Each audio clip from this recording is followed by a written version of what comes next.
Oh, yeah. Let's go. Let's go. Come on. New media is in the building.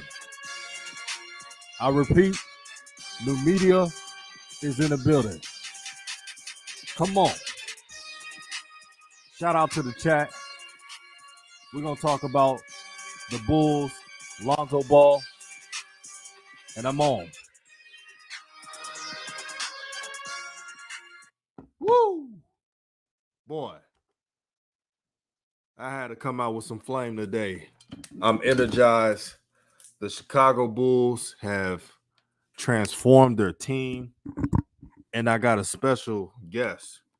Now, this one person is a day one supporter, supports new media, embodies new media, is all about the real.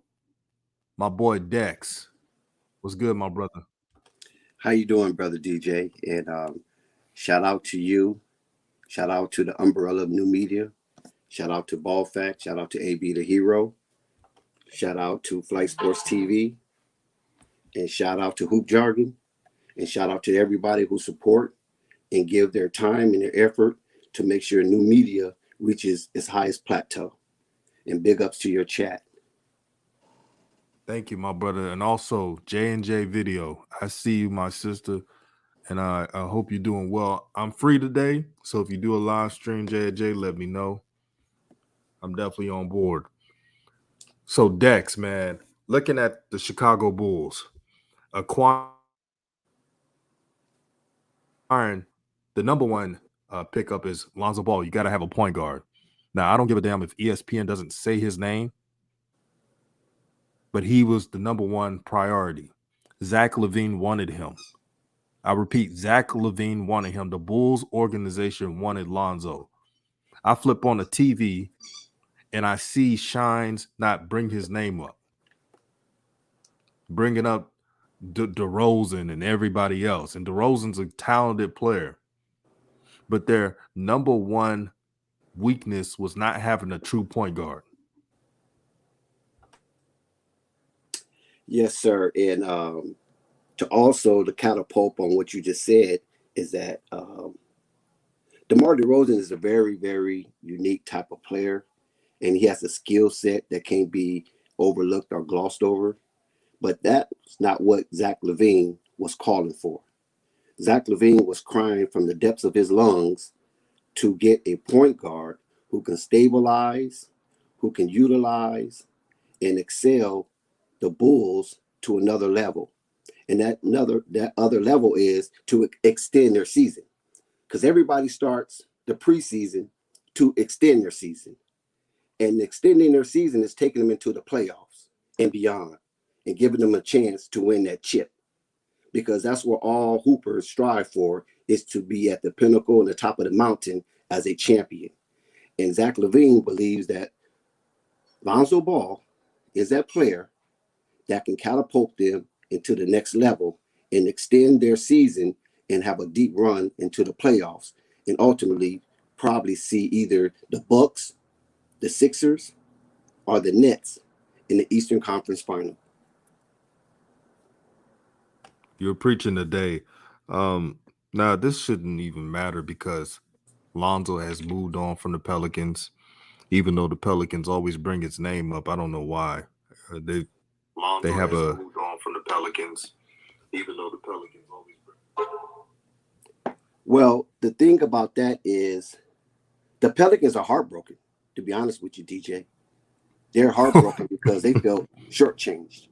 And I'm not trying to make a pun because they have a short point guard and Devontae Graham, Tebe.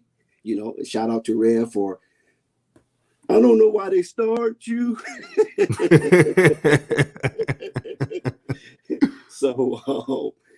So they feel they've been shortchanged, and not only in height, but also in the defensive area, as also in the playmaking area, and also in the control, quote unquote, the control shooting area.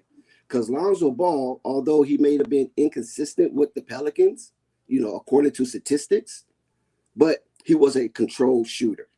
He wasn't just chunking at will. He was very under control. And Devontae Graham has not shown that he can be an under control shooter. Excellent point, my brother. But if you look at the Bulls roster, this is what excites me. Not only the starting lineup with potentially Lonzo, Zach LaVine, DeMar DeRozan, Patrick Williams, who's an ascending rookie, and Nikola Vucevic, but their bench, Alex Caruso, Kobe White, Troy Brown, Larry Markkinen. He's still on the team, right? He's not traded, right? Yes, I believe so. So far. And they just acquired Tony Bradley. So they got too deep.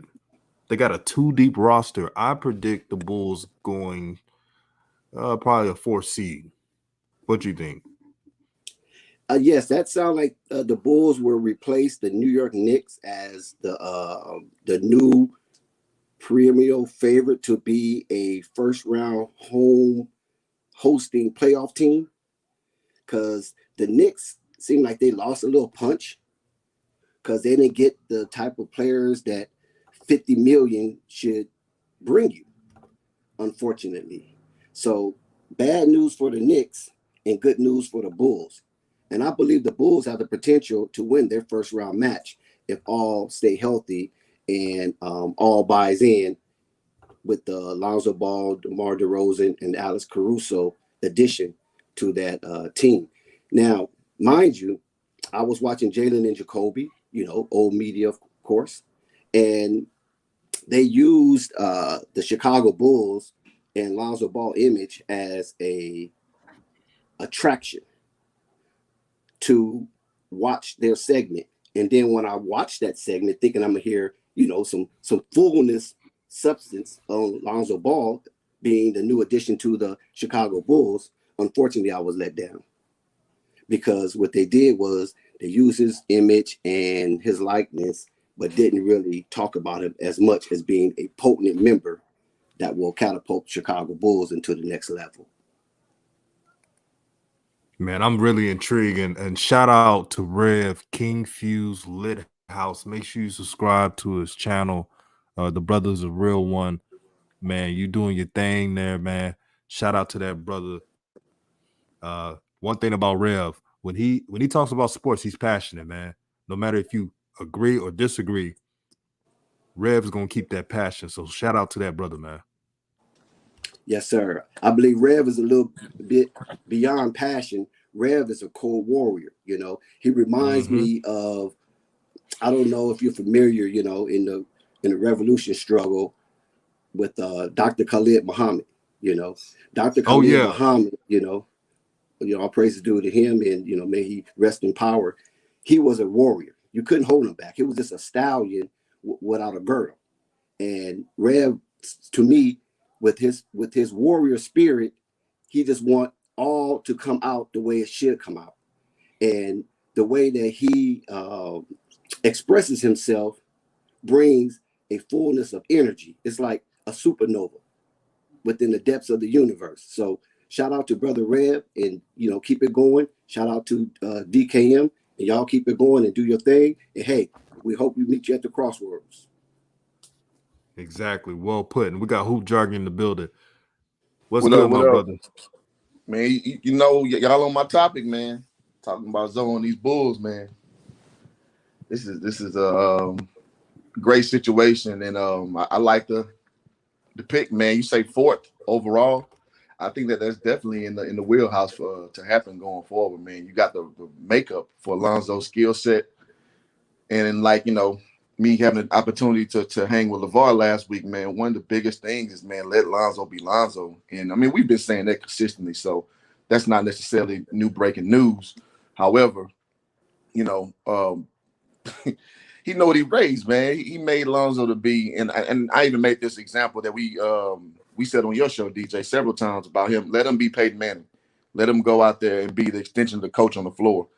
And I think, barring some crazy stuff, we're going to see that. And that's what's going to unleash that Chino Hills, that UCLA version of Lonzo that we all been waiting for to have that opportunity.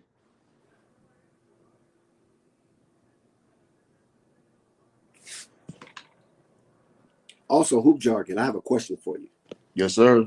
Now, with the new additions to the Chicago Bulls and Lonzo being the premier addition, you also have DeMar DeRozan and you have Alex Caruso. Mm-hmm. They gave DeMar DeRozan a 3-year, $85 million contract, which basically averaged out to $28 million a year. Mm-hmm. Now, getting paid that much, they're going to require that much. Do you think that can possibly interfere with the Zach LaVine Lonzo Ball connection? As far as, is there enough balls on the court for everybody? If you asked me this 2 years ago, I'd be like, hell no, ain't enough balls to go around.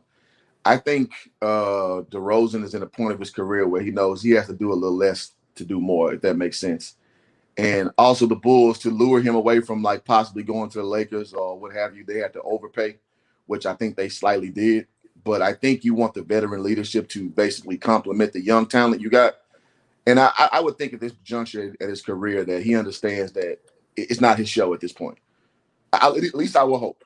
So optimistically, I say I don't think that should be an issue. But to your credit, how we've seen, DeRozan be most of his career, that may be area for concern. Yes, sir, brother. Well take. That's a good take. Good teaching. Good teaching. And DJ, one question for you, my beloved brother. With Lonzo Ball departing from the New Orleans Pelicans and the dominoes start to fall, because once he left, then we start seeing signings and teams scrambling to sign their featured free agent. How will the landscape unfold after Lonzo leaving the Pelicans and the Pelicans getting Devontae Graham? Will that implode on the Pelicans?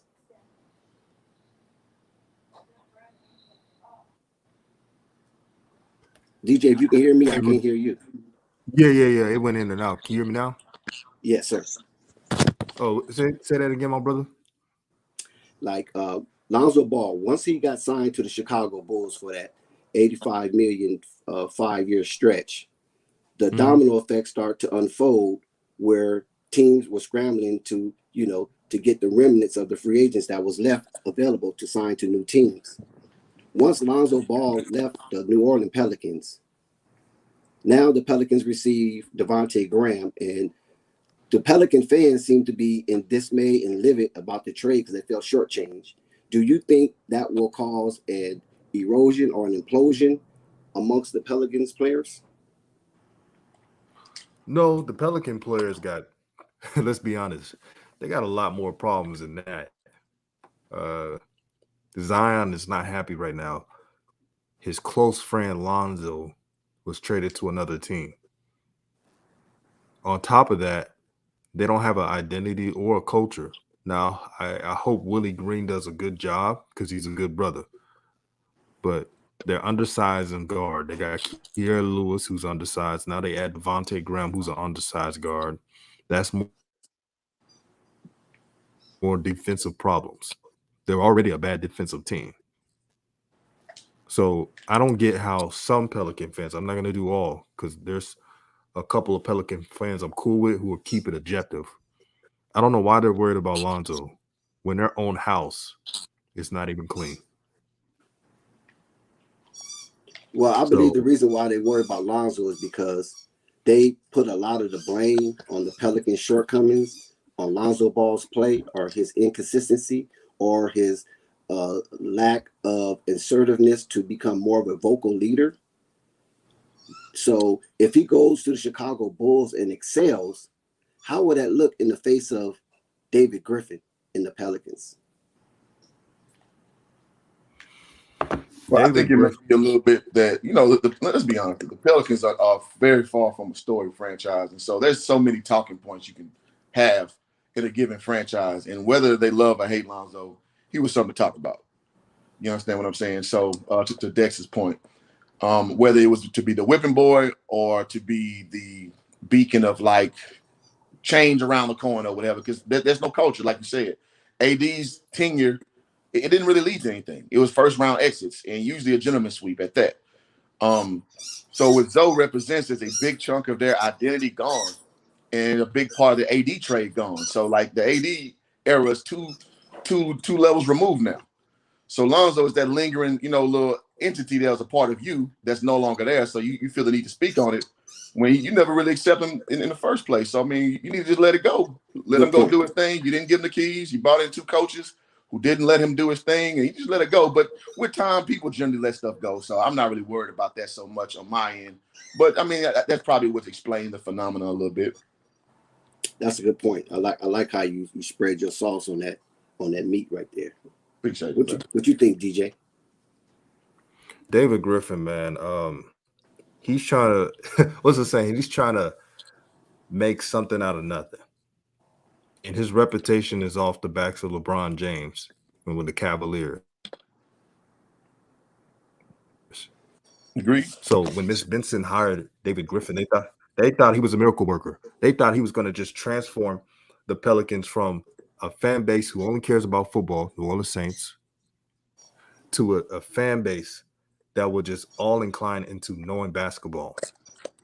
And right now, they're all over the place. You don't know what team they could have. They could be a 9 seed. They could even make a playoff team if it's right, but you don't know that. It just, the pieces don't match. And you look at the Chicago Bulls, this is the first time Lonzo Ball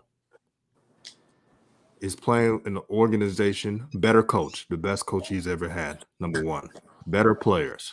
Even though Zion and B.I. are talented, the whole roster of the Bulls is better. So he's entering a place he's never been to before. Now, what Lonzo has to do, he has to hold up his end of the bargain. And I'll say it again, I know a lot of people get on me. He's got to work on attacking the basket. He's got to work on the mid-range to keep teams honest. I think he's working on that now. Once he does that, you'll see another level to his game.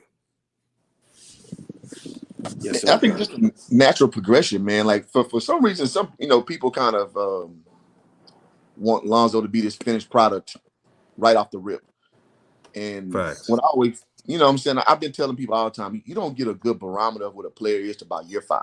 Year 5 is when you know they're gonna sink or swim in this league, and he's progressively got better at every area of deficiency. And so this is right on track for what I prognosticate for every rookie. Now, some of them take off quicker, like Spider, like Tatum. However, I never jump on a guy early, man, to about year 4 or 5, because it's so much, like, you got to get used to the pace of the game. You got to get used to how your game translates on that level. You got to get used to your locker room management, your players. There's a lot that goes into being an NBA point guard, especially. So, yeah, man, it's just funny to see how he's improving these areas, and people are still so hard to critique. And not fairly critique, let me say it that way. But I think a lot of people are going to be surprised where he jumps this forward. Like DJ just said, I think he's going to show up a lot of those issues that people may have had with him up until this point. Yes, sir, brother. That was a very beautiful point, and the way you expressed that, I'm quite sure the panel appreciate you for that, and I'm quite sure the panel, the chat appreciate the panel for us being up here. Okay. Now, I also want to share with you brothers that's in the chat and that's listening on live stream. Before you enter, while you're here or on your way out, please hit that like button. Yes, sir. It's important, as DJ always expressed, that it grows the channel. And if you want to hear and be a part of more new media, and all of us that's under the new media umbrella, you need to hit that like button, so the algorithms can push our content to the front. Excellent point, brother. And also, let me add this. Sharing is just as good as a like, too. So both of that, because when you share the content, you never know, somebody may stumble into it and know what new media this umbrella is all about. Question to the panel. What is a player besides Lonzo that you're interested in seeing with the Bulls? Go ahead, Hoop. I want to see a true 3-and-D player. I know DeRozan's probably gonna moonlight as one of those kinds. Well, probably not 3, mid-range and D. He ain't shooting no damn threes, but I would love to see like a specialist, like a poor man's Pascal Siakam type, who just understands to run, who understands chief guarding duties, to kind of take, because we know Levine can go out a little bit. Zoe, obviously, to me, is an elite level on ball defender. But you're gonna need him to orchestrate the offense more likely than not. So you don't want him exerting all the energy on that end if you can afford the luxury not to. So yeah, a 3-and-D player is probably the biggest thing I would like to see. I think Vucevic filled up a big hole that I had for them last season. So I think that's pretty solid in that capacity. But yeah, I like to see a 3-and-D guy. Yes, sir, brother. I appreciate that. Also want to shout out Rave Kingdom. The Bulls is definitely going to be fun to watch. And Oh yeah. all they're going to do, what I'm going to do is replace my subscription with the Pelicans with the Bulls, of course. So yeah, I agree with you, Rave Kingdom. And shout out to Uncle Vern. Shout out to Top Speak. Shout out to the Pope.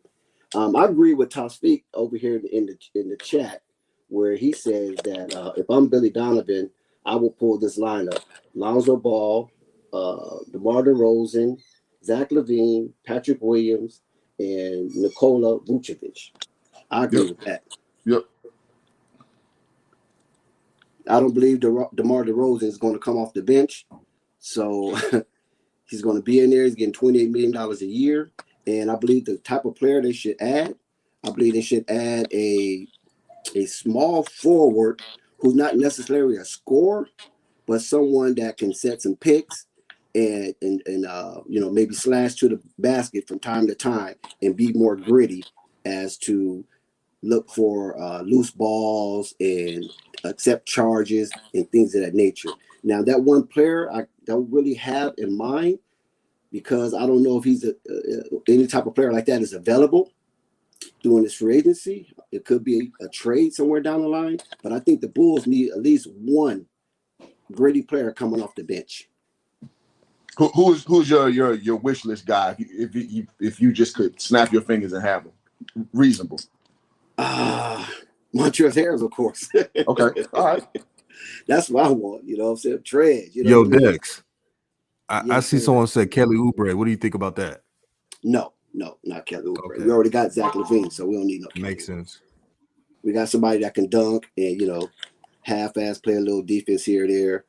We got enough light skins as it is. We need some dark skinned kids that's going to be in there and be gritty.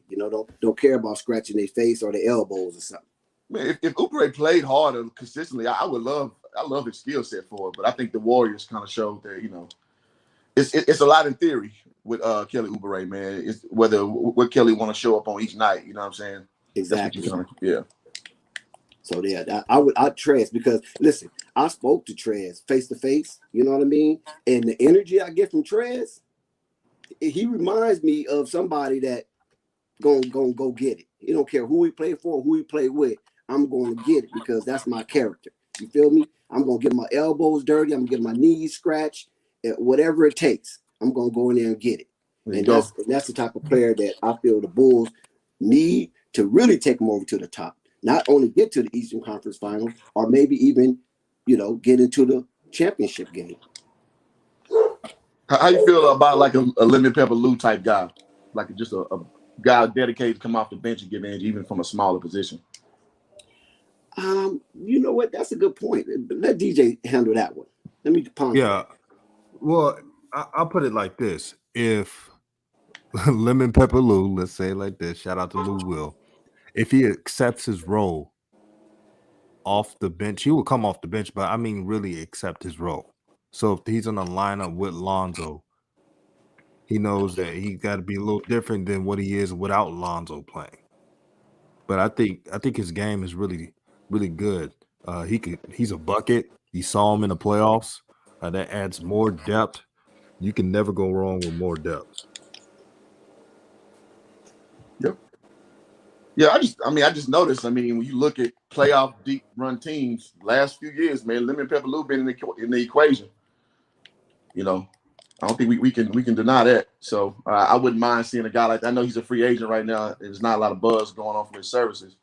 So I would think that's a low risk, option that we probably could explore. I say we, like I ain't been a fan like 3 whole days for the Bulls. Exactly. That's Dave James. He probably have more insight on that than we do. With who now? Dave James. He's a content creator as well, and I believe he's an avid Bulls fan, and he was advocating for the Bulls since day one, since the season ended, Gotcha. for going to Chicago. So he was a big winner on this one. That's what's up. And I want to say on Flight Show, man, we had to make a prediction. I want to say the Bulls was mine. And Rave told me I couldn't change, but I was like, mine's subject to change. But I think I said the Bulls. I had the Hornets. Yeah, the Hornets. Yeah, I just, even though, again, I went on my stream and I said that, you know, LeVar was making it seem like the boys are going to play. And he never gave a date. So I was like, I would entertain the idea because at first, you know me, I think DJ can probably mirror this sentiment. We was like, Charlotte ain't happening. But when I heard that, I was like, okay, well, hey, I'll humbly step back a bit, but I think the Bulls are always what I thought. It just makes sense all the way around. I was like, as long as the sign and trade situation can go down, I didn't see a reason it wouldn't happen. Man, and shout out to Other Pope. Give me a shout out in the comment, man. Appreciate you, bro. Yes, sir. I had Charlotte with shout out to Flight Sports TV on the pick. I don't know who DJ picked, but I had picked Charlotte, and my second team I had picked the Knicks. I mean the New York Knicks. So neither one of them came through, but at the same time, once you put up that video, and I was like, whoa! Did anybody see that hoop video he just put up? And LeVar was like, if they don't have enough money, you know, the big ball was like, I'll put money in. And that's when I started doubting. I was like, wait a minute, man, that sounds some funny business is going on. You feel me? So shout out to you, Hoop, for putting that video up. That kind of cast a lot of doubt in my head once I saw that, because I for sure thought 90% was going to the Hornets. Hey, Dex, man, I remember when I went to Flight's channel, man, shout out to my boy Flight, and I made that prediction to the Bulls. They're like, the Bulls? Yes. I said, man, they showing them mad love, man. Yes, you did do that. And we didn't get a chance to jump on you, DJ, because you left the stream kind of fast. You gave your prediction. I think it was at work. You gave your prediction, and then you jumped off. So we didn't get a chance to hammer on you. Yeah, man, I would have loved the opinions, man. You know how I roll. It's good to feel wanted. You know what I mean? And like Coach Joe said, from AAU to pros, players just want to feel wanted. But at the end of the day, Lonzo, he's got to produce. And we're fans of Lonzo, every single one of us. But now it's go time. This is the year. So he can't have no. I believe he's going to produce, DJ. No doubt in my mind. I believe the young man he's feeling a second win, as we call it, a second win, and this second win going to propel him to be a topic amongst the best point guards in the East. So I believe it because you have a leader on the team, Zach LaVine, and a second leader, Vucevic, on the team. 2 all-stars that welcomed him and want him to flourish and want him to shine. And they're going to do their part because neither one of them have been winners.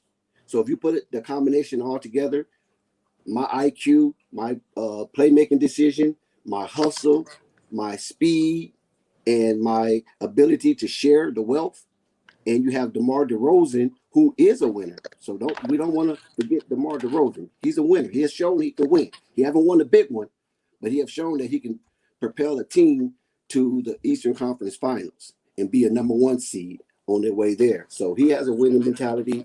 And Zach LaVine and Vucevic, as well as Lonzo Ball, can just hop on DeMar DeRozan wings as far as the mental part to endure the hardship. Agreed. Good point about DeRozan. Oh, go ahead, DJ. My bad. Oh, what was you gonna say? Who? No, I was commenting on Dex's comment about that little short that I dropped. It's doing pretty well. It wasn't playing, and LeVar didn't really tip his hand anywhere. He just was we happened to be watching the free agency talk we was on the outside area by the pool or whatever.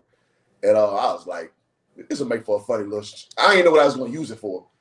But I just panned from like the TV of talking about free agency to LeVar, and like, it wasn't even pre-planned at all. He was just ready to go. It's just funny what he said, and everybody was kind of predicting the teams in the comments. So it was funny to see how they played out. But he didn't tip his hand no way. So I figured most people would assume that was for Charlotte. But I mean, he never really said what team he wanted to give money to for that. So that's a funny little backstory on that. Yes, sir. Yes, sir. So what you say about that, DJ, about DeRozan? DeRozan, man, I think people fail to realize they think because he's not LeBron or KD or people that's winning championships that he's not a winner. He's always been in the playoffs. Mm-hmm. He's always had a 500 and above record. So he's an instant playoff player, I call it, when you put him on a team. And that's what Chicago's getting. And also, this is good for the young man, Patrick Williams, who I believe will be another variation of Kawhi Leonard. Style of play, of course. I truly believe in due time, Patrick Williams will be what you call not a perennial all-star, but a sometime all-star. Yeah. Like a what's this, my man, Chris Middleton style. Well, not style, but type career level guy. Is that what you kind of alluding to? Do they call Patrick Williams a baby claw? Yeah, they call him. Some evaluators call him baby Kawhi. Okay. Now, I'm not going to call him Kawhi 2.0. I did see that, brother. I'm not going to go that far. Right, exactly right. Now, DeRozan is there, and you have a winning mentality that's present amongst your locker room. And DeRozan is not a player that's going to be all the way vocal, but he will say something. Because even when he was with the Raptors, Kyle Lowry was more of the vocal, and DeMar DeRozan was more of whatever Kyle Lowry said we should be doing, DeMar DeRozan was doing it. You understand what I'm saying? So he led by example. Now that DeMar DeRozan is on a team where you don't have like a dominant coach celebrity figure like a Popovich, I think DeMar DeRozan will be a little more vocal, and I think that will help Patrick Williams to the utmost. And one thing no one's pointing out, the advantage the Bulls are having, they're younger than most projected playoff teams. So when those older teams get to the upper room, the Bulls are gonna have fresh legs. Don't be running and gunning. So that's something to look out for. That's a beautiful segue. Now you talk about fresh legs. I was waiting on to someone get to the point where they would talk about youth and veteranship. Now, that goes to the Lakers. The Los Angeles Lakers, right? They're a hot topic as well because people are talking about the Bulls on one hand and they're talking about the Lakers on the other hand. And basically talking about the Bulls as being a shining beacon in the NBA with their youth, and they're talking about the Lakers are being more so of a veteran team, aka has been what players have aspired to win a championship, so they all come together. So they're looking at Lakers favorite in the West, Bulls in the East. So how will that unfold when you have one team that's playing from the graveyard and another team that's playing with spring legs? Okay.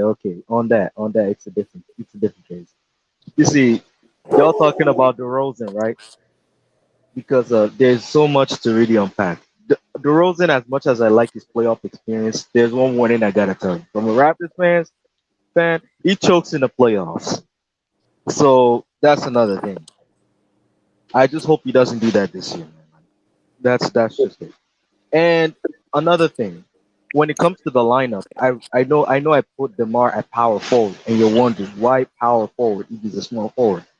Greg Popovich, 69% of the time, statistically, according to stats like cleaningtheglass.com, puts DeMar at power forward, and it has been successful.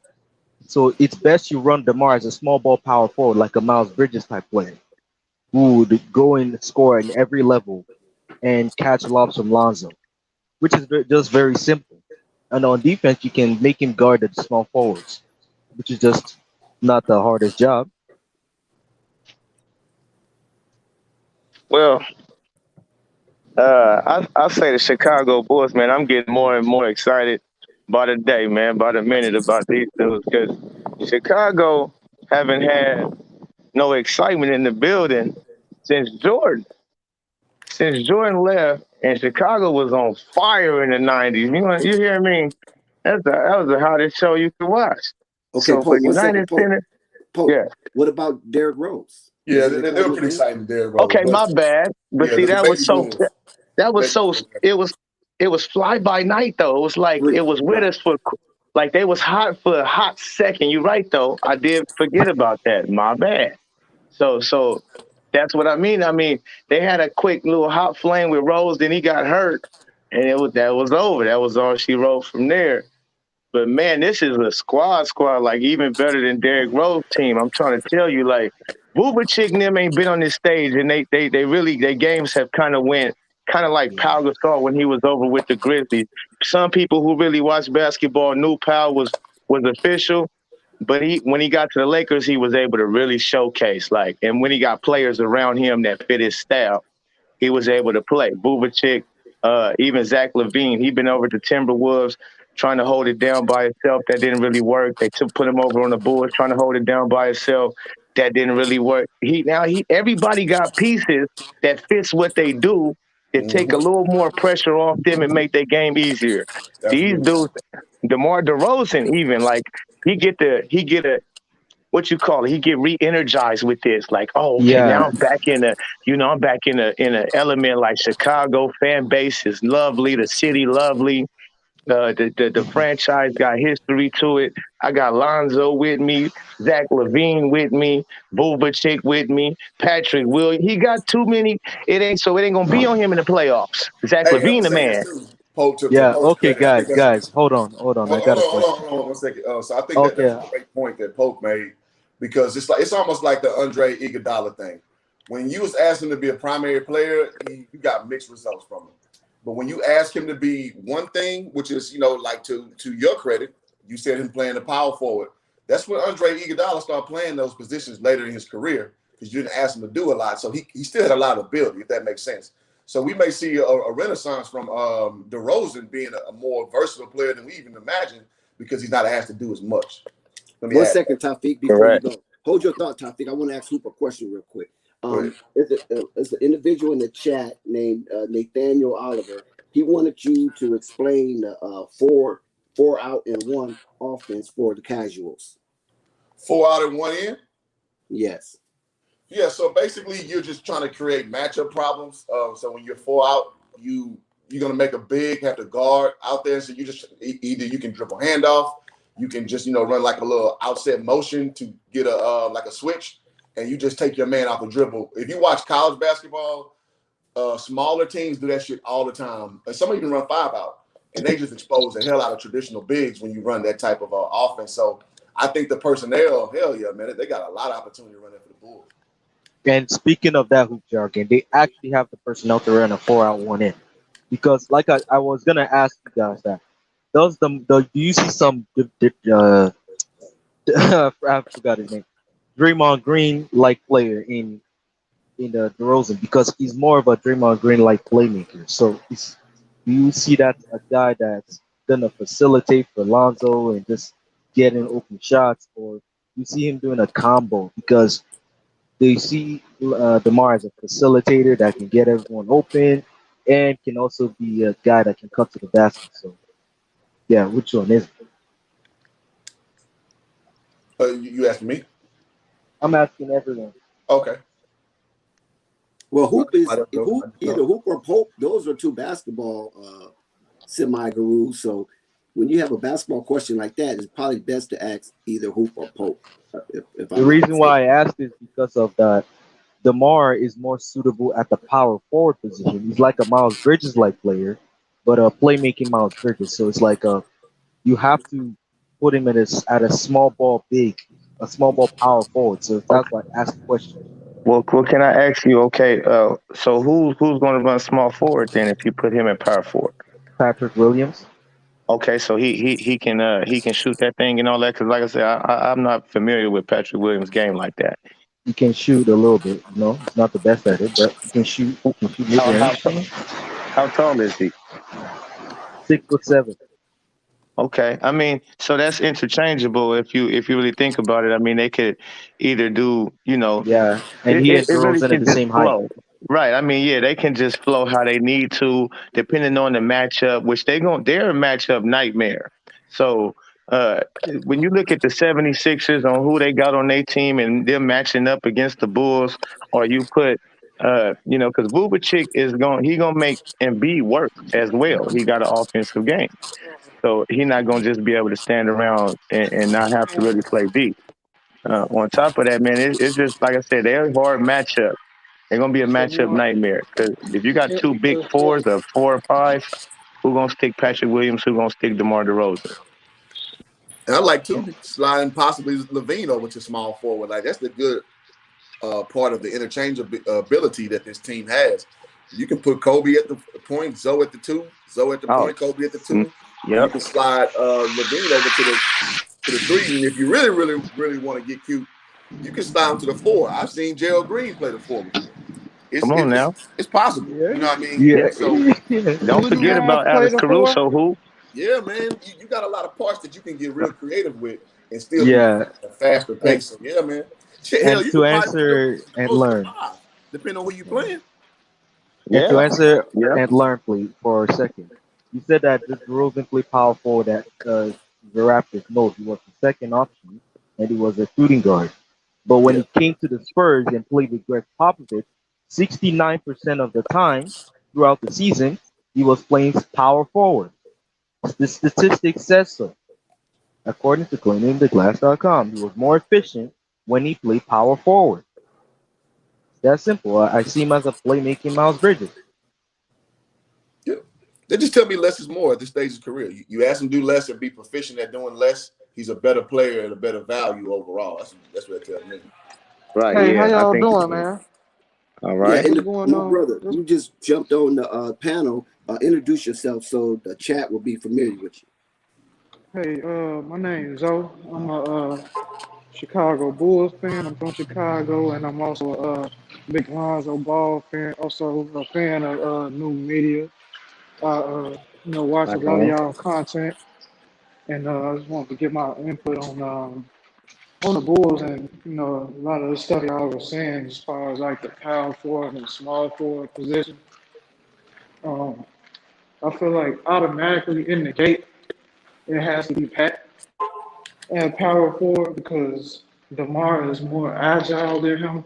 Um, Pat is the better defender also, but he's still learning the game, and I don't know if he's just ready to spot up and shoot that thing. I mean, he's still kind of like hesitant to shoot the rock, so it's like I don't know, maybe he's just one of those that just needs to be stationary and foot for right now. But as far as like I heard y'all saying like, oh yeah, they better than the Rose Bulls. Okay, we're not gonna do that. We're not gonna do that yet. Not yet. We gotta watch some play because at the end of the day, this is Billy Donovan coaching this team. It's like he's a good coach, but like I don't know what he got going on right now. Like what's his plan? Is he gonna have a lot of 3 guard rotations? Like I don't really know. I mean, I'm kind of not worried about the team. They got a lot of talent stacked up, but I don't know. I just want to see what Billy Donovan got up his sleeve. I Yo, hope brother, so where too you from? because it better Hold on, work. Tafiq, hold on. Brother, where you from? From the side. Oh, he's from Chicago. Okay. Yeah, he's from the side. Okay, that's what's Yeah. up right there. Great Yeah. perspective. Most definitely. And what I say is when I say the Derrick Rose, what I'm saying that roster to me is a better roster as far as they got more firepower than that. Because over there, when it was Rose being all time great, and then you had Rip Hamilton and Joakim Noam and Luau Dang and those type of things. I'm saying like Zach LaVine is a better Rip Hamilton and Zach LaVine. You know what I mean? DeMar DeRozan better than Luau Dang. Vucevic is up there with a Joakim Noah, and I think Lonzo Ball is on his uprise. You feel me? To where he just makes all of them much better. Even that Patrick Williams kid, like you was saying. Vucevic is up there with Joakim Noah in terms of what? Because It's just Joakim Noah is a defensive player of the year, all defensive player, and turns into a playmaker. One of really the anchors of the big man being, a playmaker and 2010s and stuff like that. So, I mean, I know he's probably a better offensive player, but like overall, I don't Just as think far as he's being really. like an all star, a playmaker. He got I'm not saying they the same type of player. What I'm saying is he also have a mystique to him, like a Joakim Noah, who's a problem. He not just he more of a problem because nowadays it's about offensive threat. And he can play a little defense, grab rebounds, and rim protect at an eye level. It's not at the Joakim Noah clip, but he can do a Mhm. whole lot more offensively than Joakim Noah can too. In this Yeah, you're right offensive about game, that. I whoever would gonna feel put like up that the most team numbers, was. it's gonna be a problem. Yeah, that Saying it's gonna be team hard to really stop them they offensively. it's a Tom them Tom Thibodeau teams. He gets the most out of players that you wouldn't really expect would be that good. Well, you know that they're good, but you wouldn't expect it. Like, I mean, Luol Deng, he came from Duke, so you expected him to be halfway decent, but like he turned him into somebody who playing like 48 minutes a game and things like that. I don't think the Bulls got them kind of players, them hard nosed players like that yet. We still need somebody that's on that team that won't let nobody punk us. Like we still got some cowards on That's that right. team. Like That's good. I ain't That's even good. gonna like He's right. He's like right. saying that That's a good take. That was good. Yeah, Levine yeah. ain't it's a no leader yet, but he trying to find his way. But he ain't. But he ain't one of them dudes though. Like the Bulls had the dudes. Like you ain't finna come up in there and just be playing with knowing them like that, charging them and get on your. They're gonna get on your top about it. We still be letting Right. people come up in the UC and punk us. Like I mean, You sure we enough right. still need that. And again, there's Billy Donovan. Like what is he gonna do at the end of games? Is he gonna go Kobe, Levine, Ball? What like I don't know what he's gonna do because like you said, this is a talented roster on paper. They should, get the job done, but you know, I just feel like if they don't like y'all said, Lonzo Ball gotta have the most usage on this team. Levine could score the most points, but if they don't give Ball the keys, then what's the point of getting him? So he got to Oh lead yeah, this team, and you then right. everything else just gonna fall in place. Because once you see how he played, then you know who to play. Because then, like we got guys like Troy Brown, who he could get up and down the floor. Them guys gonna need to play. Because I'm not so sold on the DeMar DeRozan being on that team, and although he a little athletic, I don't know if he could keep his head on a swivel enough to play with Lonzo Ball. Like you need them type of dudes on the court that's gonna have their head up. Like when Levine on that court, he gonna know. Oh yeah, that brother, he gonna be passing the ball from full Hey, court. Like we it's them type of things that matter Hey, right now. can I say something real quick? Just real quick, panel. Like about DeMar DeRozan, because you made a good point. Now, DeMar DeRozan, if you noticed, in Toronto, they was playing in that certain type of system to where it wasn't like that. When you got a Kyle Lowry at your point guard, it is Hmm. what it is. Now, coming from California, I know a little bit about DeMar DeRozan high school days and how he really played, even when he come back home and just hoop, whether Right. it's at the beach or in the gyms. Now, he got that sassy, he got that sauciness, bro. Like, he don't get to showcase that when you go to the Spurs from Toronto who want you to play a structured type of way, and then you go over here in the Spurs and you got to play this certain type of way too. And good look point. at your point guard. But if you got a point guard Alonzo, I think he gonna DeRozan gonna get in his bag a little bit. Yes, sir. I agree, Pope, because I think DeRozan this time might play small forward because of Lonzo's the point guard, and they're not gonna let him be points DeRozan unless Billy Donovan is Yeah. gonna be a dumbass because Yeah. you have a He'll be dumb playmaker. to do that. You have a playmaker, and you now have a playmaking Miles Bridges on your team. So you now have to tell his ass to play small forward. But I say Facts. that DeMar is efficient at power forward because that's how Greg Popovich used him. But I'm not Yeah. saying he's not a great at small forward. That his natural spot is small forward. Yeah, but Okay. The Pope. that's the reason that I had said that Hold because on one second, Shy. The Pope had mentioned Joakim Noah, and he mentioned Vucevic, basically in the same sentence, trying to compare the two to a level where how Vucevic could anchor the defense. Now we know, according to Joakim Noah history, you know what I'm saying, he was a two-time All-Star. He was Mm-hmm. named to an NBA first team, All NBA Mm-hmm. first team, and he was named Defensive Player of the Year. So if you're gonna have an anchor to your defense like that, how it was in the Rose era, do you think Vucevic could bring up some similar credentials and accolades to become such an anchor to the defense, brother Well, Pope? yes, sir. But the But thing is, rest, let me answer that for him right quick, Chi-Town. Because I say that, well, with you having Lonzo Ball, who's a great defender, and he long at the point guard. So now point guard mismatch for whoever you really playing, unless it's his brother.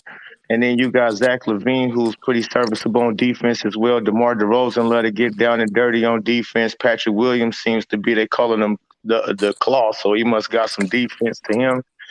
Vuvicic's job is going to be easy, especially with these centers who like to sit out and shoot threes. Yep. So really, the main guys that's on D and going to cause the havoc is those four I just said: the Patrick Williams, Lonzo Ball, and the other cats, DeMar DeRozan, Zach LaVine.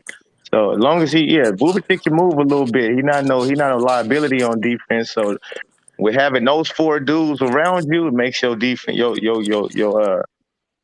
job a little easier on defense for I sure. think Pope answered that perfectly because my answer, thinking from Dex from your question, is hell no. He's not going to be a Joakim Noah. But Mm-mm. to the Pope's credit, you don't need him to be Joakim Noah. Because you remember, like, to Bull fan credit, I forgot your name, brother. My apologies. Noah was an MVP candidate at one point. Even with them old struggle triple doubles he had and shit, like he was the hardest on that defense, and he had a major impact on their success.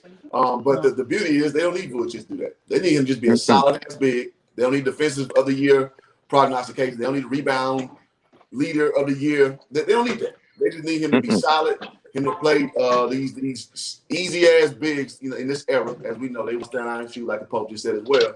So you need him to be solid, man. If he's solid, he's that everyday guy. He's that guy going to anchor what they're doing. That's all they need out of him. They don't need him to be Joakim Noah 2.0.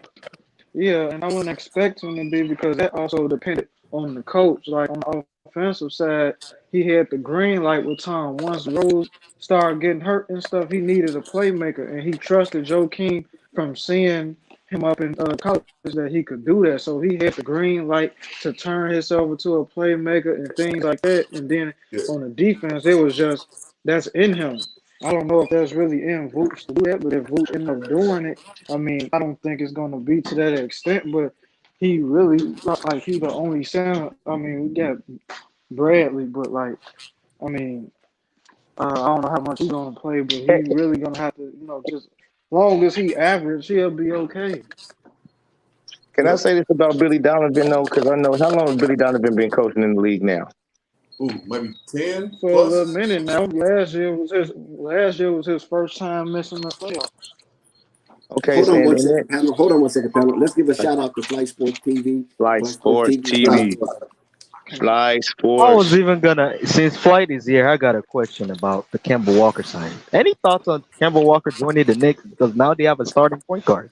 Boy, you got That's cool. Hold on. Take this conversation way over. You going way too overboard. Okay, so because we hot on this Chicago trail, man, and let's keep blazing this trail, man. Hey, yo, man. I just can't. Sorry for the technical difficulties, man. My connection was spotty. So I was working on that on my end. Can y'all hear me, though? Yes, sir. Yeah, my deepest apologies. Shout out to Coach Joe. Flight Sports TV was good, my brother, man. I have a question before we continue. Laurie Marketing, what's going to happen with that individual? I mean, is he an asset to stay or no?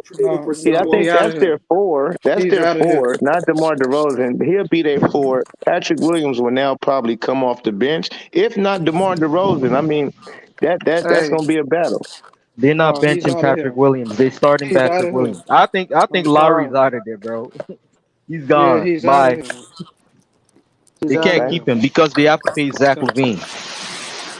So in order, they gotta get rid of his contract. But hey, all right, let's see. How you doing? I'm good. Hey man, y'all know me. I like Lowry marketing for this team. So man, Me I hope too. they keep him. I love them what they doing. Yes, sir. I'm with you, Hoop. I don't think they gonna get rid of him. I think that if they was gonna get rid of him, they already would have done so. They had a chance. Yeah. They could have got rid of him already if that was the case. Everybody was looking for it. Whatever you needed at that time. That was popping. It ain't popping no more. So Yeah. I think he posted like a thumbtack, man. Because What's if you up? get rid of them now, the incentive is gone, man. Like, because everybody's not, everybody done kind of shook out now. If you get rid of them early, people are unsure of their rosters, but the rosters are more sure now. Right, Yeah, right. That'd be pretty So yeah, dope to so get rid of them now. because Patrick, what is he? This his sophomore season. yes, it Yeah. is. Okay, And so yeah, and we can have speaking him of come off and the bench. speaking of the Lowry marketing, you know what's funny? He and Lonzo were in the same draft class, isn't it? I think so. This will be the first time we see two guys in the same draft class on the ball fans part. The first time we see two guys drafted in the same draft class on the same team. If Lowry is staying, that is. But I have a feeling it's gone, bro. Well, no, because Kitalina and Dennis Smith Jr. played on the Knicks together, and they're in the same draft class. Right. Yeah, so it No, has precedence. But yeah, no, I'm saying in terms of the ball fan section. oh, That's what I'm Bob, saying. I got you. But yeah, Lonzo, I think he's gonna be ready. I think he's ready to get to full years. I damn near forgot, man, because I had to go back and watch that summer league highlights of Lonzo. Man, my God, that was a whole different Lonzo. Mm-hmm. And they can get if he, and which I think he getting back to that swag. He had so much swag out there. It was unreal. Like he was killing fools. So, Yes, hey, Summer man. League Lonzo was literally UCLA Lonzo. The only Hey, man, time he we saw it was didn't the know no better 33-point game. game. He didn't know no better but to do what he did. Right. That's when you see Yeah. players they rawest form, man. That shit was excellent to watch. Hey, Yes, what's it up, was. fellas? What's up, fellas? It's Athletic. What's up, guys? What up? Athletic. What up? I won. Hey, let me ask y'all a question. People are, I don't know, they're kind of mixed about DeMar Rosen. So, oh, he's a player. He gonna have the ball. Well, he averaged 7 assists last year because didn't the Spurs point guard get hurt? Wasn't he hurt all season last year? I Oh think the yeah, DeJounte Murray got hurt, yeah, and then he played Yeah. him at So power forward, and didn't then they he ask yeah. him let him be to the playmaker. didn't he ask him to be more of a playmaker? So he was the playmaker. So I think that's why he took on that role because their starting point got hurt. So now, like you said, less is more with DeMar. So now all he got to do is cut, Absolutely. catch and shoot, and play defense. Like his life is a lot easier. Yeah, and he vicious at that perimeter. His perimeter shot is money. And then you got Zach Levine, who outside and inside. I mean, they got a real dynamic type of squad, and that's offensively. But then defensively, they also equip too. And people don't remember Zach Levine used to be a point guard, man. So to him and Yep. Lonzo, that's That's like fact. That's that's fact. that's that's man, that's like two. Now Zach Levine got people he can drop dimes to. He don't mind dropping dimes. And Pope, I want to add on this because people was saying about how Lonzo be used because they're worried about he's not gonna what option he'll be. I'll say this: Billy Donovan will use him cutting wise. If he doesn't have the ball as the point guard, he will be cutting. He Exactly. will be Well, moving around. did you guys see that flight interview with his dad? I kind of I read too. He said he asked Zoe. He said what you? He said, man, Zoe is really excited. He gets to be himself. He was talking about the guys on the team, how they Right, play fast.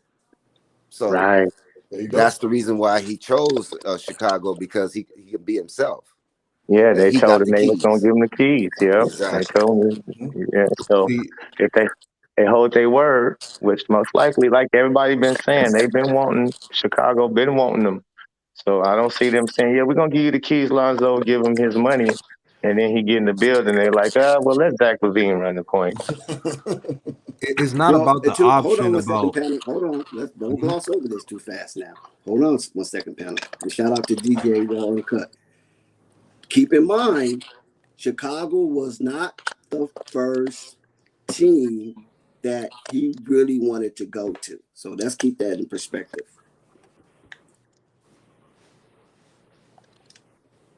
So Good who point. was the first team? Was it Charlotte, and they just didn't pay it? They didn't give him You know, Yes, it was.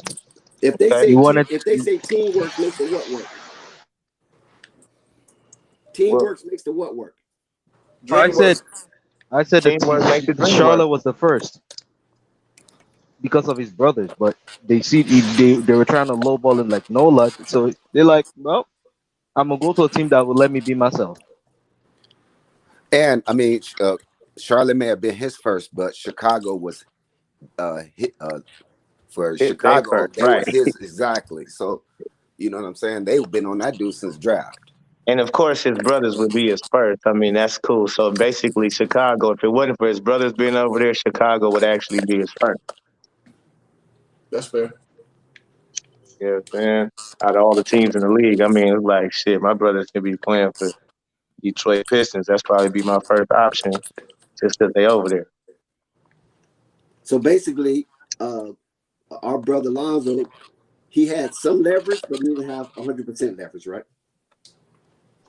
Pretty much. Correct. Makes Basically, sense. Michael Jordan fucked up. That's basically. Excuse You my said French. I didn't Michael sound. Jordan You said fumbled the damn ball. That's what he did. I Ball mean, headed ass. 19. You guys think 19 would have did it? You think who? You think 19 mil would have did it? He should Yeah. have did whatever the Bulls Who was doing to knows? get him 19 in there. mil? You think Who if they said offered 19 mil right now? no, if they had athletic? to offer Zoe 19 mil a year, Charlotte, you think he would have did it? Hell no. New Orleans will match that.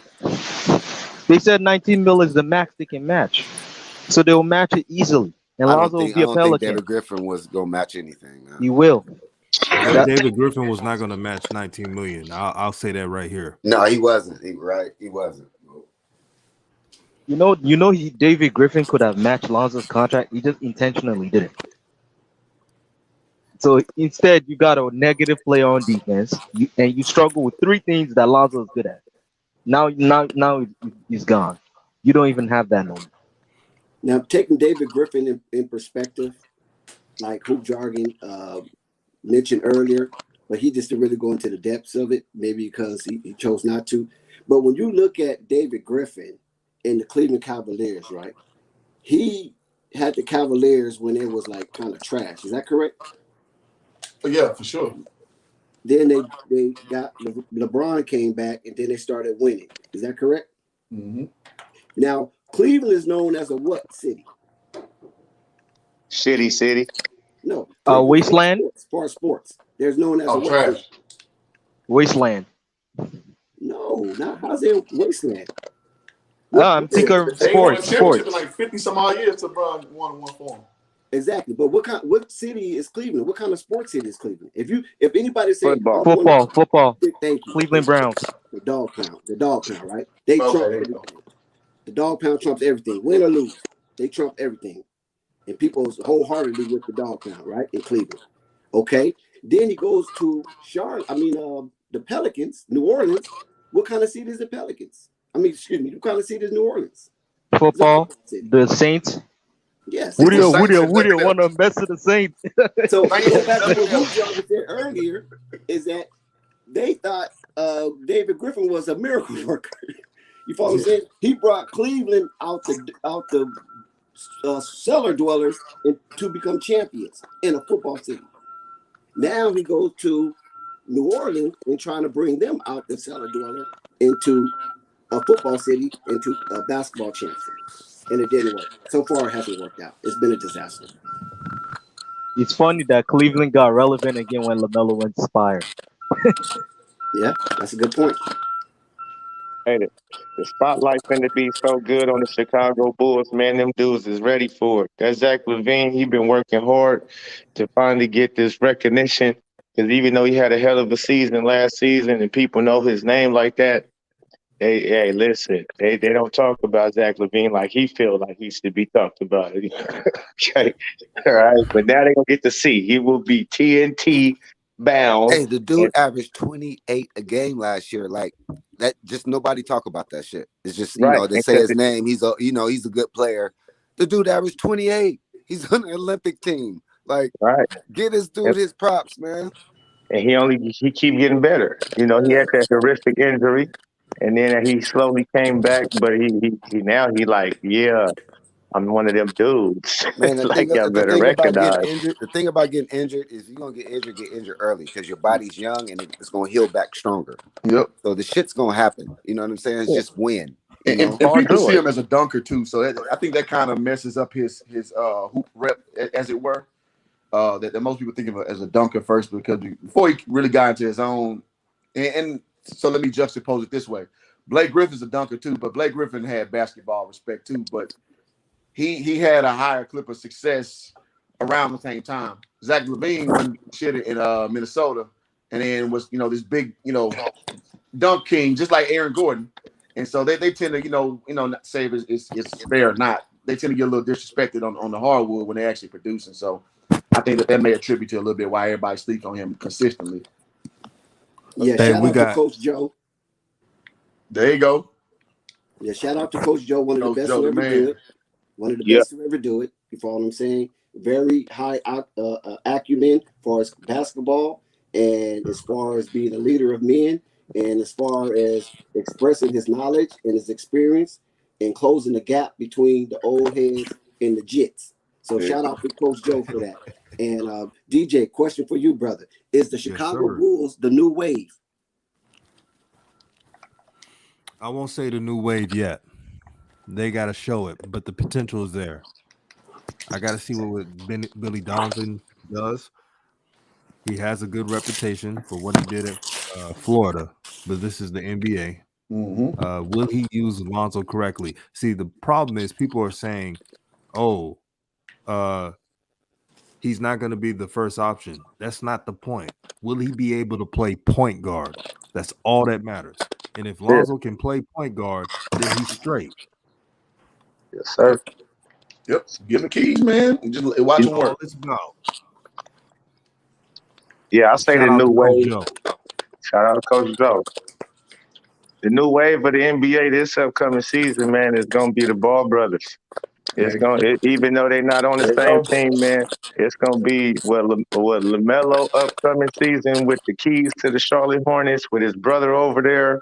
What they doing, that's gonna be, man, big time. And what Lonzo is doing over here with Zach LaVine and company, man, that's just that's it. You know what I mean? Like this is gonna be big time for the Ball family. Man, I think about shooting up to Vegas, man, for Jello's premiere, man. I'm excited to. I've seen the workout stuff. I'm not a big workout film fan, but he looked good, man. And so I haven't seen that mobile. It's already cracking out here, man. Well, it's already cracking out here. Oh, that's what's up. Court Right. Vision. This is the Court Vision that's in the chat. Court Vision. Yes, the Melo will receive his number 1 jersey without a doubt. Oh hell yeah, Malik Monk gone. Shit, ain't no question. There's no burdens in the way now. Who number 23 on Charlotte? Anybody know? Nobody, right? That's It probably has to Jello be number. no, it's not Melo. Somebody already got 23 on Charlotte. Yeah. I Yes, forgot sir. his I think that name. number's retired. It's like a Kai Jones or 23 something. retired. Listen, I guarantee you'll be number 1, man. For Brandon. No, there's actually a Charlotte player No, that not got Melo. 23. Melo gonna be number 1 for sure. I'm I talking about guarantee you'll Jello. be number 1. I bet my life. Oh yeah, for Melo's sure. gonna be number 1, but there's already Charlotte player already got 23. Okay. Well, because that was Tina number, so I could see Jello trying to go for that since number 3 is gone. I would have seen him trying to get that 23. And that was Tina number in college. Tina got buckets. Got buckets. She was a hooper. And I'm gonna say this, y'all. I'm gonna drop interview. I actually got to interview Tina, man. She is a bona fide hooper, man. True and true. You're gonna be surprised at some of her responses, man. So I want to drop that. Y'all be on the lookout. Nice. Yeah, man. That can comment tell. I on want to say this 16 too. right now, Go ahead. the main event, that's all I needed to know right there. Bulls are going to play fast. Boom, there you it go. is. That's all I needed to see. About damn time. It's About been a damn while. time. I haven't seen Lonzo play on a fast team since UCLA. Mm-hmm. Now since summer league, Summer DJ. League Lakers. Summer League That's Lakers. Yeah, no, they was That's up and down. We had Gentry that last 20 games before that bubble hit. They was playing fast. Oh yeah, before the bubble Yeah, hit. you're Yeah, right. they He was was excited. Man, Zoe he was on about fire, bro. 17, 8, and 8. He was killing it, man. Zoe was on Yeah, he fire. was.